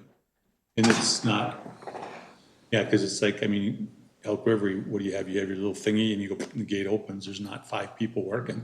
Right. And it's like if other people say, oh, that's great for them that we have that to come dump, it's like, well, we're looking what's good for Baldwin and our residents. Is a yard waste composting section, what is that doing for the residents? And do people with 2.5 acre lots, do they need compost facilities? You know, Are those city-owned Well, they're a composting lot. facilities, the one in Elk River, the one in Zimmerman? Elk Rivers is. Okay, Elk River, Zimmerman is too, I think, okay. because I have to go to City Hall and get a RFID badge. So let me throw this on the table. Let's say we don't allow it, but all of a sudden the community's like, man, we need composting. So now we do Put a it back in. municipal composting. Is it? Or if a business approaches the city and says, we'd like to do this is the spot. Planning commission and council say, yeah, that's reasonable, then you can amend the ordinance to allow it again. Yeah, but on the same note, we could do a municipal composting facility and add it into our plow truck, you know, I mean, everything else we do, infrastructure. My question is too, I mean, 2.5 acres plus, do we need, I mean, don't we get rid of our own? Yeah, that's what Burn I'm my own thinking about sticks, burn too. my own, yeah. Yeah. So Yeah, is it really necessary to have this when we already have 2.5 acre lots or bigger? How many people are gonna rake up their lawn and go, where am I gonna put these leaves? Well, I have a pit to burn the sticks. A lot of people would like to take their own vegetable waste and so forth and so on and compost it themselves and then put it back in their garden and fertilize it the following year. And I don't see anything wrong with that, 2.5 acres, an acre, whatever. If you've got a garden that you're doing that and you do it properly, there's no problem with it. how much waste do you have to need a permit? So this would be that would be the only business on the property. Okay, so you're actually This conducting, isn't Dick throwing out his potatoes after dinner. that's my question, Yeah. okay. You eat them all? Next day. Oh, okay. It's like, well, Dick's pile's getting pretty big over there, you're gonna need a permit, I think. All right. I don't see any reason for it, but that's just me, depends what everybody else feels as well. Any reason? Yeah, I agree, yeah. Okay, so I cross think- that one out. Yeah, there's, Unless well, you have that, some city next to you you don't like a whole lot, then you put it right on the borderline. Yeah, we all up in Princeton. Yeah. Go on to residential then? Yeah, under residential. You're good. This one should be pretty quick. It's pretty straightforward. So daycare, less than 14 people, and daycare family, those are the same thing. The daycare at less than 14 persons, that's the more accurate term based on statute. You're required to allow that. Residential care facilities, 6 or fewer people, you're required to allow that. Single-family dwellings, obviously. Personal storage structures, these are allowed as conditional use on properties across from lake lots, basically to put up a pole barn for your boat storage and stuff, only within those limited circumstances. That's reasonable. Obviously, a detached garage or accessory building. Dan, can Yeah. I just ask a question for that personal storage structure? That does not include like pods and containers? Nope. Okay. That's constructed storage structure. Right. And the zoning ordinance under accessory buildings specifically addresses use of storage containers, so, yep. Private kennels, this is something the planning commission spent a lot of time dealing with, sorting out the animal ordinance again. The council at the last meeting had a couple residents come in complaining about dogs at large and cats. So, the mayor was absent that night. The acting mayor asked the planning commission, the question, is the allowance of up to 10 dogs on a property without any type of interim use permit or conditional use permit appropriate? And do you want to revisit that? Now, the complaints that came in involved 3 dogs, so they wouldn't have been in the kennel scenario anyway, so. Now, if I have a dog and she has puppies, and now she has 6 puppies, and I Yep. only have 1 dog, you know, where does that come from? It excludes puppies, so it's 4 to 10 dogs over the age of 6 months. Until they become dogs. Right. There was a lot of discussion on this, and it was kind of split when we talked about this, because 10 is a lot. Yeah. That is a lot. And that was, to me, that's way, way, way, way, way too much, and I was on that side of that. So I think to revisit that, if we have already had complaints, I mean, I don't know where we want to go down to, half of it. Well, Six, the easy thing that most, I think the point was brought up at the council meeting, that most cities allow 2 or 3 dogs by right. If you're gonna have more than that, you need a kennel, which is where, somewhere else in here it says kennels more than 10 dogs. So, you know, at that point, you'd basically say anything over 4 needs an interim use permit. I agree with that. Yeah. Again, I would say no. Asking the question is, if somebody, where do you put a kennel in? Where would somebody put a kennel? So the planning commission and council approved Mark Mason's kennel in the general rural area. I mean, you can still have a kennel business. I think the question is, do you allow it just to happen, or do you require, if you're gonna have 10 dogs, do you need an interim use permit to make sure you're doing it correctly and the city has the ability to go back and address it if there's problems? Yeah, well, maybe we ought to, because it probably would be, again, where are you going to put it? You know, put it next to a residential district? No, you can get out in the open someplace where the only thing that's gonna bother is you. So what's the number on that? So as accessory use, I would just make it an easy change and make it the 4. And then anything over 4 would need an interim use permit. Would go from 10 to 4. Yep. Okay. Commercial, So these are, I think, the ones that are in the commercial district are pretty straightforward. I think where you kind of need to look at is where these commercial businesses are allowed in the general rural district. You know, an auction business might not be that common as an interim use within the general rural. Commercial kennel, that's probably appropriate in general rural. That's one where you may say it's probably not appropriate in that new R2 district, because now you're in a neighborhood setting. Daycare commercial. That one, you know, you're allowing family daycare. Do you want a commercial building in a general rural area with daycare?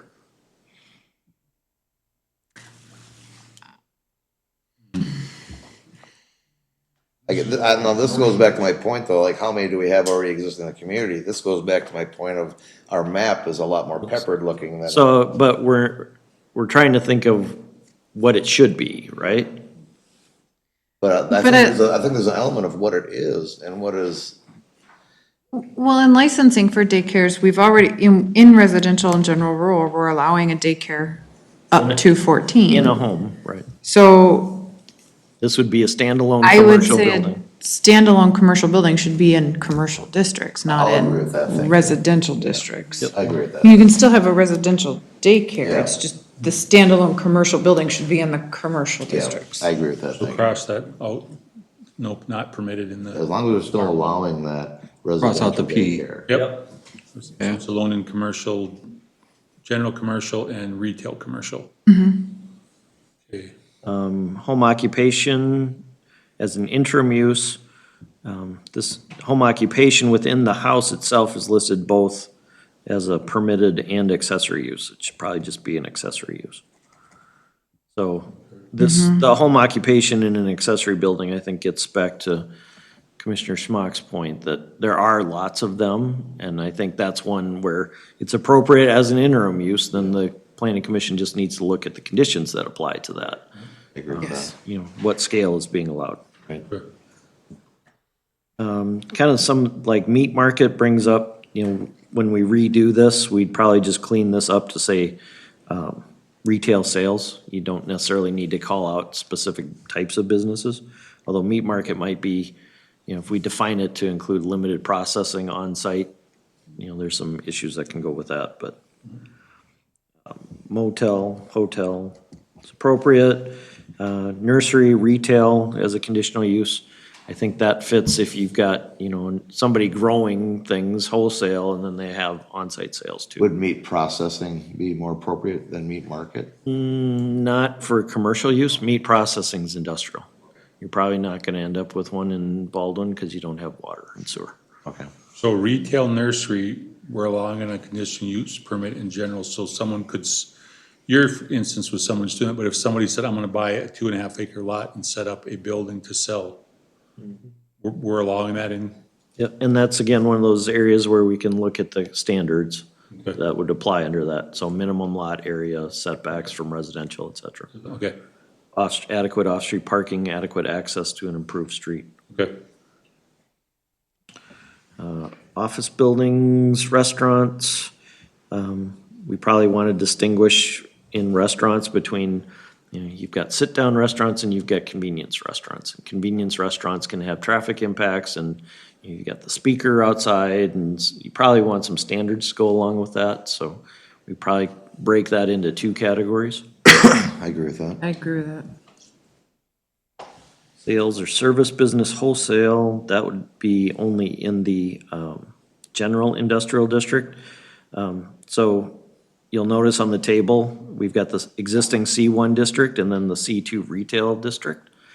My thought there is, you know, how we talked about at the north end in the existing commercial area, it's almost commercial industrial. There are businesses there that you could put in either. So maybe what we need is two commercial districts, one for that existing area to say, there's gonna be a bit of a gray area between whether it's commercial or industrial, a little flex. But for areas like at County Road 9 or these other nodes along, it needs to be purely retail, office, service, business. So under that scenario, the idea of including a wholesale service business in the general commercial district would probably be good as a permitted use. Good.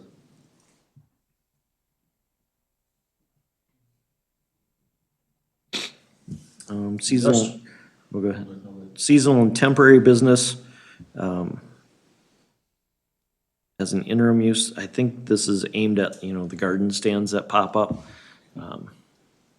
I think it's fine if you allow them by interim use permit, because whether they're gonna wanna go through the interim use permit process to get that is a question, so it might keep all but the most committed from applying.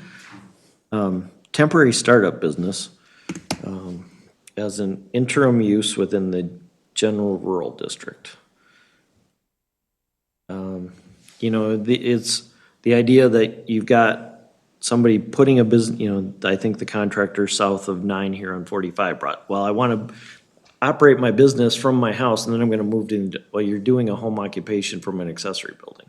It's not necessarily a temporary startup business, so it might be redundant because I don't know how you'd enforce the temporary part of it. I agree with the redundancy. So do we just remove it since it's covered under the other one? That would be my I recommendation. agree with that too. And then wholesale sales business is basically the same thing as sales or service business wholesale. So we can just take that one out too. Cool. Okay, industrial. Asphalt and concrete mixing plants portable. Can tell that guy needs an interim use permit. So some of these, again, where you see these industrial businesses in the general rural district, I think these are the ones that need to be looked at. Because as you get more of these 2.5 acre lots filling in what's left of vacant space, these become less and less compatible in that green area. You know, asphalt and concrete mixing plants portable, the only time I've seen these come up in other cities is when like MnDOT's doing a construction project and wants to set that up, and somehow the city can come up with a way that says, well, MnDOT's got an easement over this property, so we're calling it right of way. Go ahead, but you don't necessarily want it otherwise. So we could take it out with that in mind. Yep, Take it out of rural? yep, Would we allow it to be in a different area then? Industrial? good. Again, maybe, Change it to, With an interim use permit industrial? I think so, But it's portable. I think if you take the portable away, We have to take portable off, or else if we, all of it we eliminate, because And then- portable is just setting up somewhere. and then make it a conditional use permit in the general industrial district. Okay, so remove, Initial or interim? So if it's not portable, then they're making an investment in building and facilities, so Okay. they're not gonna agree to the interim. I agree with that then. Contractor yards in general rural areas, this was initially how Jake's was allowed and Betzler's, so, you know, again, it kinda ends up being they're playing by residential rules when it's a full-blown industrial use, so. We So- remove them from What about like Mark's sewer service now? Is he a contractor's yard? Where, how does he fall into that? I have to look. Because I guess, you know, you've got guys that are playing by the rules, like Mark's sewer service. Does he just bring his truck home and? He has his trucks, he has his equipment, and he's on probably a 2.5 to 5 acre lot, you know, but I mean, he's not, you know, he's not taking advantage of the situation, I feel like. Right. Jake does. Yeah. Jake takes So advantage. the question would be is if we could call Mark's sewer service a home occupation from an accessory building versus. Well, he has the shit, he's got all the stuff there, so he's definitely got the accessory, he's got all the things that requires the permit. Right. But I mean, but he's no Jake's, you know what I mean? Mr. Chair, you could call that, you could say that about Mark's too, because he doesn't have piles of stuff. He's got some tanks and some lids and some, those kind of things, whatever. Let me look at his site. We'll see where he fits and kind of use that for further direction. Yeah, I mean, cause I think, yeah, for example, Mark, I feel like is a staple in our community because of the business he operates, what he does for the community. And, yeah, I think I can't see him operating in an to have to pay for an industrial lot and operate, you know, his So operating costs. this is the go up. trap though, is you're falling into comparing specific businesses. Yeah, We have to think generally at this point, best case, worst, you could use the example as best case, worst case. And even if we took this out, what we've said is we basically allow people to continue as they are. So Mark wouldn't be forced out. right. But, and again, we've talked about this too, whereas zoning, you're preventing the worst case scenario. So, you know, the potential exists for more Jake's tree services. Right along with more Marks. So if we remove it from general rural, existing businesses will stay, but no new ones can go in. Okay. So we could have that, it's still permitted under general industrial. Because I think you get, you know, okay, we can allow home occupations under controlled circumstances. But when you're saying, you know, it's a contractor's yard, not attached to anybody's house, in an area that's meant to be rural or residential. Okay. Having that house attachment is the difference. Because then Okay. you've essentially got. I think that's the key point right there, yeah. Just remove the I in the first column and leave the P in the last one? Yep. Okay. Light industry. So this is kind of another one where you've got light industry as a conditional use in the C1 district, and then right under it are industrial uses permitted. So unless we have a very specific definition of what light industry is, I think you just take out light industry and then make manufacturing, compounding, processing, packaging, treatment, or assembly a conditional use in the C1 district. And then it wouldn't be allowed in that other retail district. Railroad spurs, are there any actual railroads in Baldwin? Say that one again, I'm confused, because light industry, it has a C under commercial, even though it says light industry, and we have a general industrial. Yeah. So why is that commercial and not industrial when it's industry? I don't know. It depends, What's light industry versus Right. commercial? what's the definition difference between the two? That's just it, it's like, I know you're saying we're gonna do with it, but I'm just saying, then you're saying, okay, the manufacturing, compounding, processing, blah, blah, blah, and you wanna move that where? So the one right under it, I Yes. would just make manufacturing, compounding, processing, packaging, treatment, assembly, conditional use, Under, C1. And then we'd take whatever standards define light industry and apply them there. so the light industry will just eliminate it? Okay. We're basically consolidating what's the same use under. Are there any railroads in Baldwin? So can we take spurs out? Yeah, let's take some. The only one is our little path. Yeah. Recycling operations for non-hazardous waste. The only thing I would say about this one is if it's a conditional use, you'd want to make sure it occurs in a building. You don't want piles of Batteries or recyclables. tires. Yeah.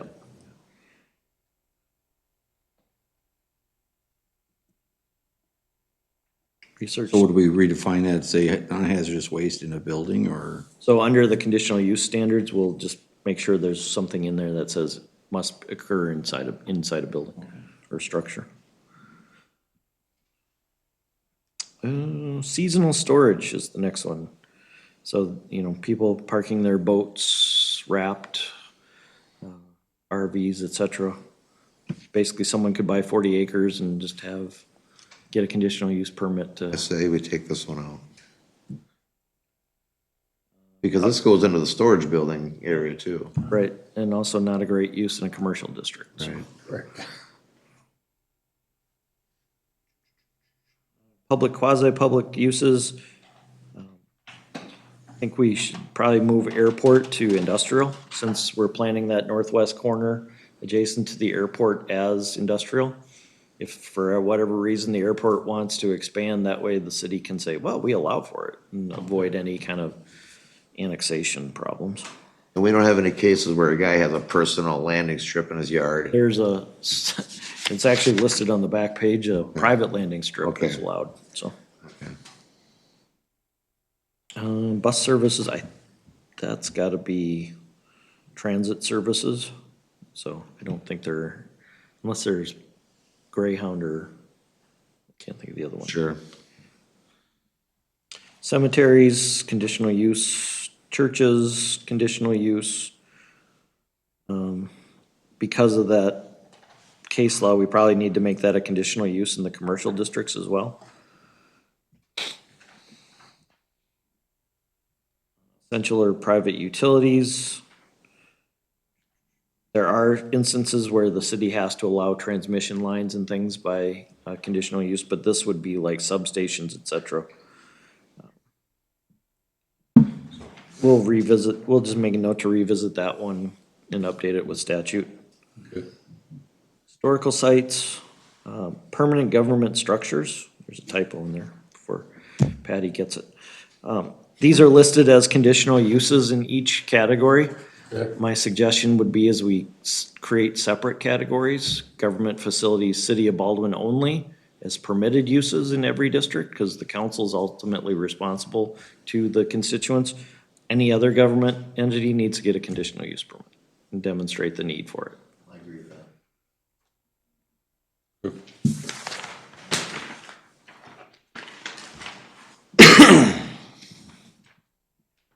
And then I think the temporary use by government entities, we just roll that back into the one before that.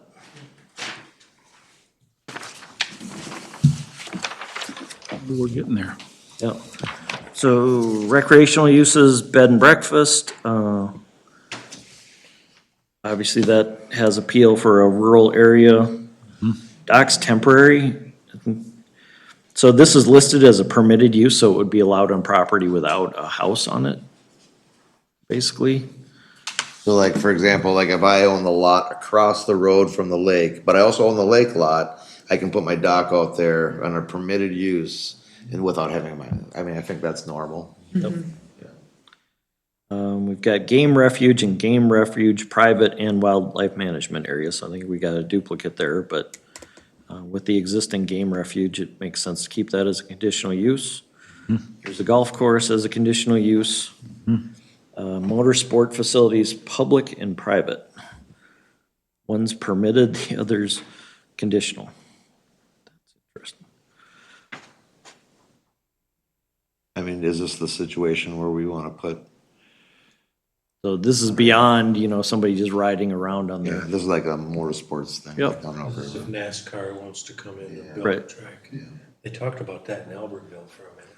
yeah, it would have been north of Otsego, it was a huge, and then they tried to move to Big Lake, north of the mall, then they tried to move to Big Lake. Now, remind me, private motorsports facility, you said that's like having a track in your yard, or is that No, bigger? that's bigger. And when it's private, what's the difference between private and public? Well, so it's privately operated Okay. facility. Okay, versus Yeah. publicly operated. Yeah, I don't know why you'd have a publicly operated one, actually. Do we just wanna take it out and just put motorsports facilities? Or do we wanna take it out altogether?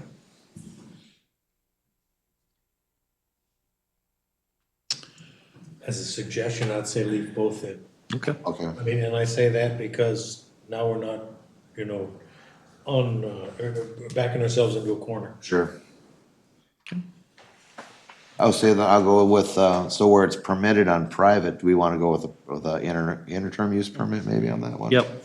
Yeah, it would probably have to be a conditional use permit, assuming Okay. it's, A little more invested. Would, if you have a motorsports facility, why would you allow it in a general rural area? Wouldn't you want them to be in a industrial area because of the noise and traffic? Again, I think It that would. depends, It would yeah. depend, yeah. It depends. I mean, where is the rural area? Yeah. Is it built up? I mean, do we have any place in Baldwin right now for a NASCAR facility? No, I don't think so. Right. And do we want to put specifics in maybe the permitting of such a facility? And to think about privately operated or publicly operated, I mean, I don't know, a motorsports facility, are we ever gonna open up a motocross track or a motorized sports arena? That would be public. And I say, like in Thinking like Gilbert, Minnesota. ERX. Yeah, well, ERX would be private. That's Carlson's and Playsteads, you know what I mean? But, the Gilbert, Minnesota, the DNR runs an off-road park. Right. Right, now that's a motorized off-road park. It's the taconite tailings, and what's left of, right next to it is a lake that's Orbicon, because it's the big hole filled with water now, right? Now with all the pilings now, people can go and run around on that with their dirt bikes and four-wheelers. I mean, there's only one place I can think of in the area. Remember north of Fremont Lake, if you've ever been back there, they used to have some hills and stuff back there, and there were some four-wheeler trails, but now it's all completely developed, that's all It's gone. all developed, Yeah, right? so I mean, there's nowhere else I can even think of around here that would be even a natural setting. What's the Interesting. Ogilvy one? What's the Ogilvy track? That That's would be private as well. that's private as well? Yes. Yeah, And then the one in Princeton, that's at the fairgrounds. So chances are we won't have any fairgrounds here. I'm having a hard My time question is, thinking of public, and I was the one to say leave it in there just in case. yeah, Let's think about this before we say to nix it. I'd like to at least for a Yeah. month. yeah. You know what I mean? Because there may be somewhere, sometime, some spot where this might be beneficial. Right. Right now, I can't imagine. in rural that, though? But it might be. In rural, I can see leaving it in if we're gonna put it in industrial or commercial, but I. How about like a rodeo ground? Would that be a rural? That'd be like is that motorsport? That's not motorsports. it's not motorsports. Sport.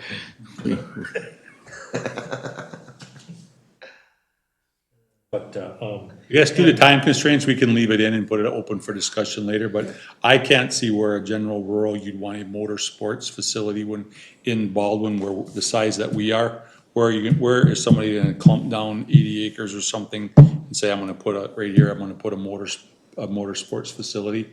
I can't see in Doesn't sound- residential where where we'd want that. If they want to put it way up here in industrial, I could see that, but I can't see it. That's just my personal opinion. We can leave it in just for discussion later, but I don't see why we'd want it industrial or commercial. the other part of that too is we have an ordinance that we had to take from Sherburne County and it still does exist, only we've altered it just a tad, Dan, take it away, but that's for the racetracks, right? So racetrack, literally, that's gonna be a motorsport. I mean, technically, if you have a marked path because your kids have gone around more than 3 times on your property with the four-wheeler, that's a racetrack, you're in violation of the ordinance. You know what I mean? And so, and that's what we took on from Sherburne County. We have some people that want us to enforce that to the nth degree. You know what I mean? There should never be a motor running on somebody else's property, period. On the neighbor's property. Yeah, you know what I mean? And so, anyway, when we think of motorsports facility, I mean, the more I sit and think about this, I don't know that we'd ever be entertaining a NASCAR facility, an off-road track, an off-road motorcycle type thing or whatever.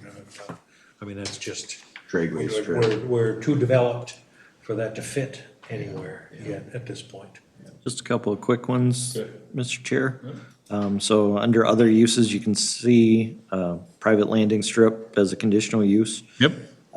There's a conflict in the existing ordinance for towers less, 200 feet or less.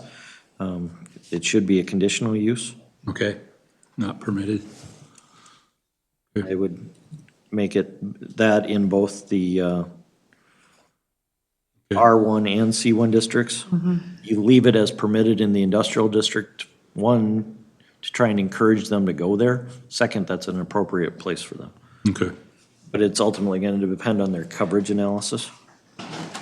Grading, filling, or excavating temporary, that should be interim use in all three, since it is temporary. Okay. I think that's it. Okay. I have one, I know we're over time, but I have one question that I didn't see on this list. With the recent state ordinances, there have been required ordinances passed at the city of Blaine allowing cannabis. Yep. As a city, are we required to add that into here anywhere? And I didn't see it on the list. So it's listed as a retail use, Okay, and we put it in commercial district. The other advantage that we'll have by creating these two zoning districts is we can allow it in one zoning district and not the other. okay. So Oh, good. there's fewer opportunity for it if it's in the C1 district than in the C2 district. Okay. I just checking. Yep. Because I'm like, I know it's a requirement, not that I want it, but I just didn't want us falling some. So the retail sales are allowed in the C1 district, but the manufacturing and all cultivation, et cetera, is industrial. Thank you very much for that, Mr. Lick. Okay. Now we are on to G, City Council Liaison Update. I don't know, you let me talk enough already. You want me to keep going? It's late. Again, I was not at the last meeting. Congratulations again to you two, for being part of the planning commission here now. And thank you for doing this. And thank you, everybody else too, for doing this. I mean, the planning commission is a vital, vital, vital part of the organization of the city of Baldwin. You guys are the heart and soul. You guys are the ones that see the developments coming in, talk about the comprehensive plans, do these kind of things, whatnot, and take quite the burden and load off of the council, if you will, in doing as such. So, you guys do not go unnoticed. Thank you very much. And too bad Abby couldn't be here. Did I hear earlier that we were gonna try and Zoom her? Yeah, I was kind of wondering that. That was a too. joke. Okay. Oh, we forgot to. No, I mean, Oh, I just thought no. of it now. It's like, wait a minute, Abby, wasn't she supposed to be? She's on sitting the- by her phone there. It said, Yeah, I wonder what the "Oh." heck is going on here. Anyway, and so I guess, about the only thing that's really going on, with the council now, and part of the incorporation process is, we had a long meeting, with the county, with Sheriff Brott and 4 of his deputies, and Bob Rupee, who is our attorney, and the county attorney, and Dan was there. And so in the incorporation process, when we quote, signed the agreement for law, or police services, whatever, from Sherburne County, we thought we were done. We thought that was taken care of. We had the contract in place, everything was done, and we keep running into a problem with dogs. And what we get is complaints from the residents, whatever, about the sheriff comes out, deputy comes out and says, you're a city now, we can't do anything about this. And that is bunk, by the way. You know what I mean? And it's like, no, there are certain things, many things that you're supposed to be doing because we have this as an agreement. One is dangerous dogs, and I'll let Dan talk about this a little bit too if you're more interested, whatever. But there's state statute that really says the county's gonna deal with dangerous dogs, those types of things anyway. So at any rate, we had a meeting with them, all of us, the whole group, whatever, and apparently there's still some struggles. So we're working hard trying to get everybody's thoughts together of, we were all at the same meeting. We have minutes to read, the same meeting, minutes if you will, but boy, there just seems to be a whole different aspect of who got what out of that meeting. You know what I mean? So there still seems to be confusion. So once we get that nailed down, whatever. we'll- Serving us, is that what they're saying?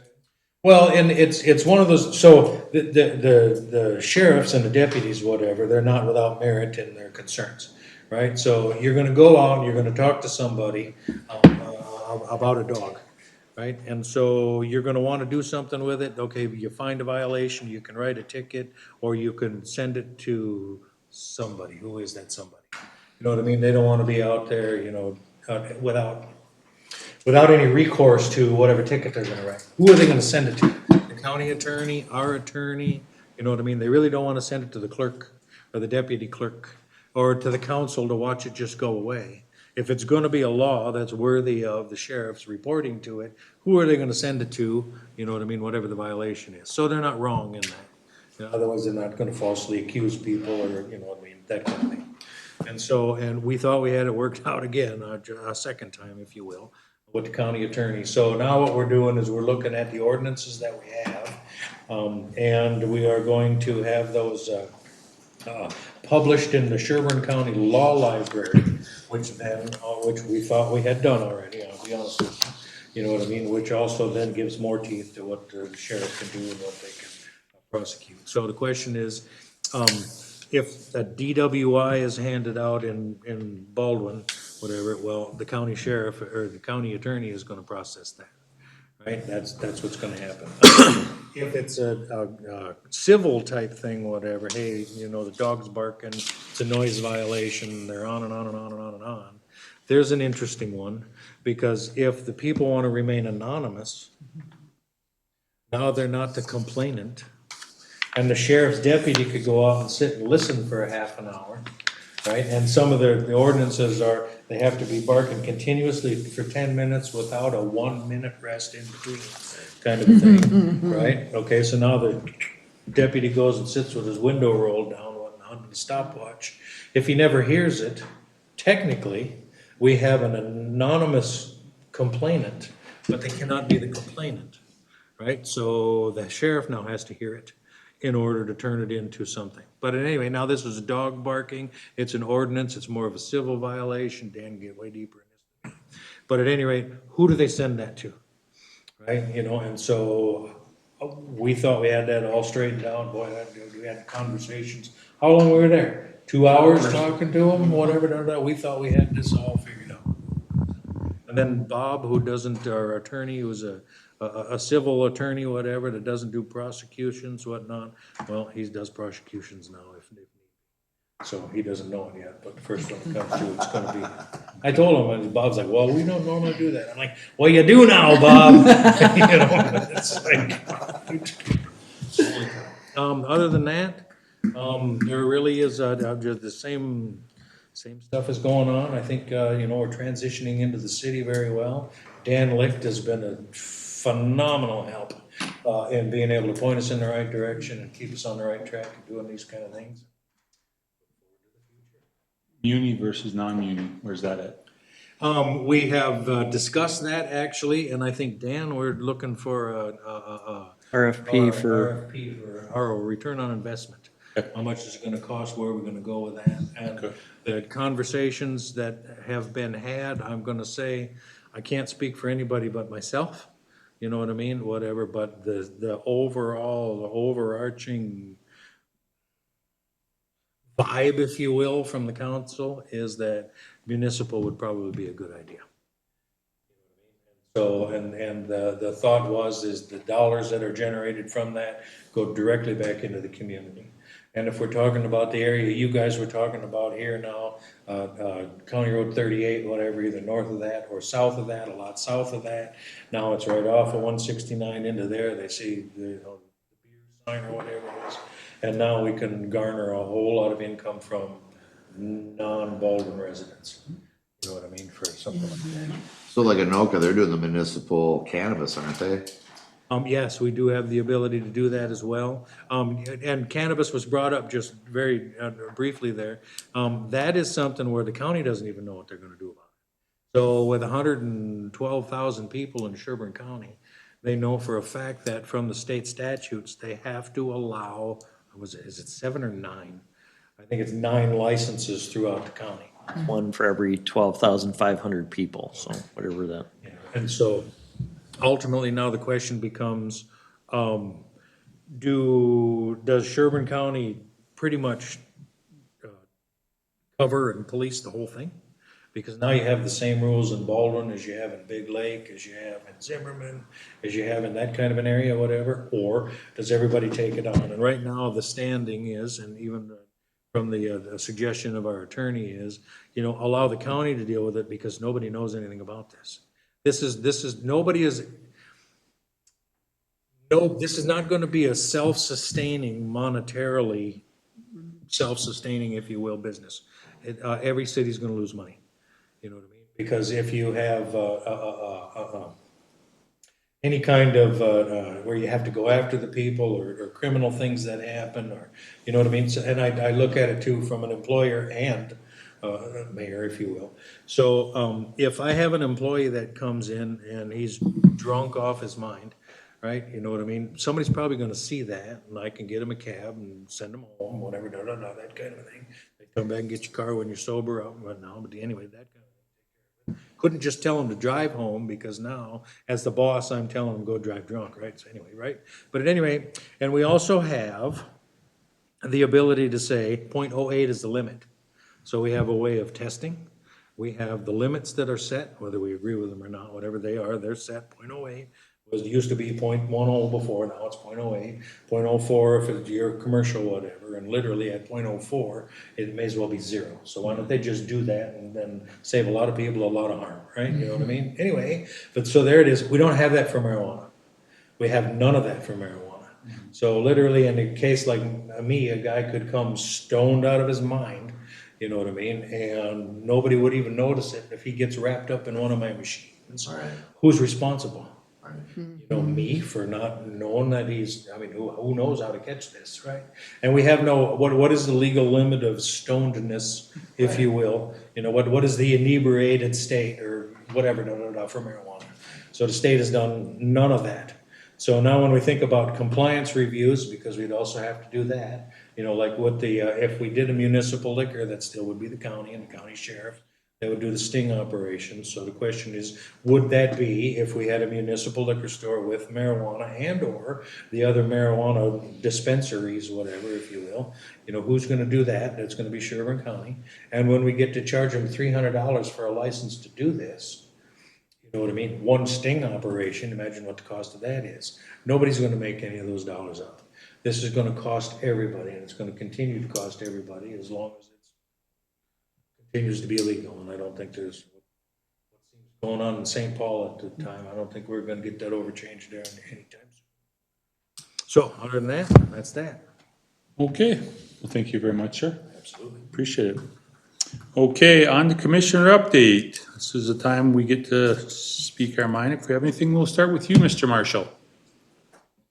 Nothing particular, but in general, I like people that are new, jump right in, and I'm impressed. Mr. Smock? Yeah, I'm excited to see like this next generation of representation come through.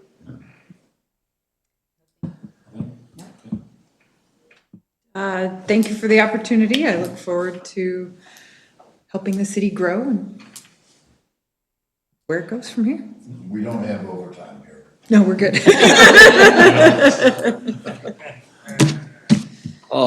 Thank you.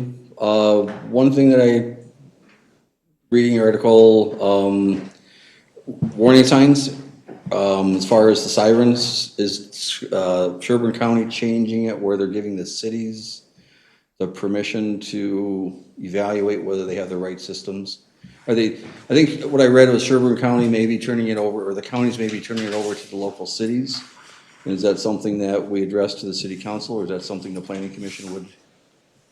For warning signs? Yeah, the early warning sirens. Oh, I have no idea. I hadn't heard that. I had to, Usually cities decide where they need them and the county dispatches it. Okay. So the city engineer can basically, you know, do a sound analysis showing ideally where you'd have them more, yeah, to cover population and business centers, so. I'm just raising the flag. It's something we may have to address soon. definitely.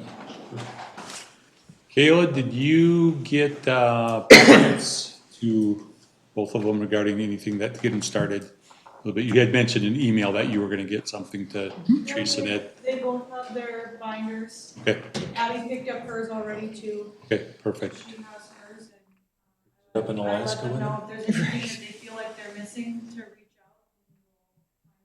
out. Okay, okay.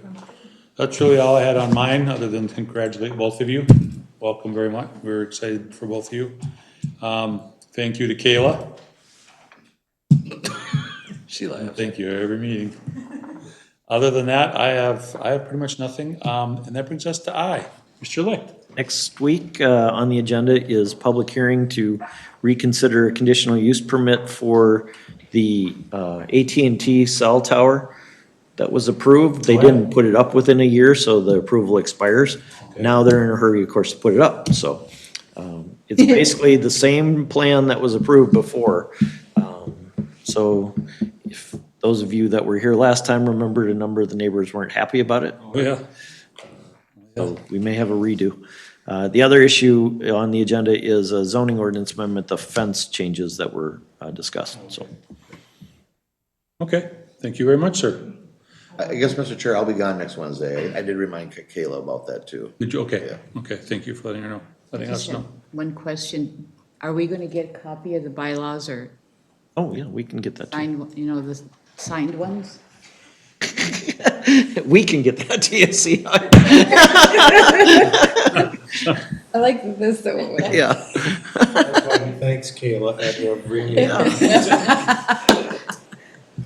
This is how things really get done. is Kayla's on top of it. Glasses, Yes, they are. they're very nice. I was just thinking the same thing. Okay, I guess I should have included that in my commission. I can see now. Oh, good. I forgot mine, so I've been having trouble.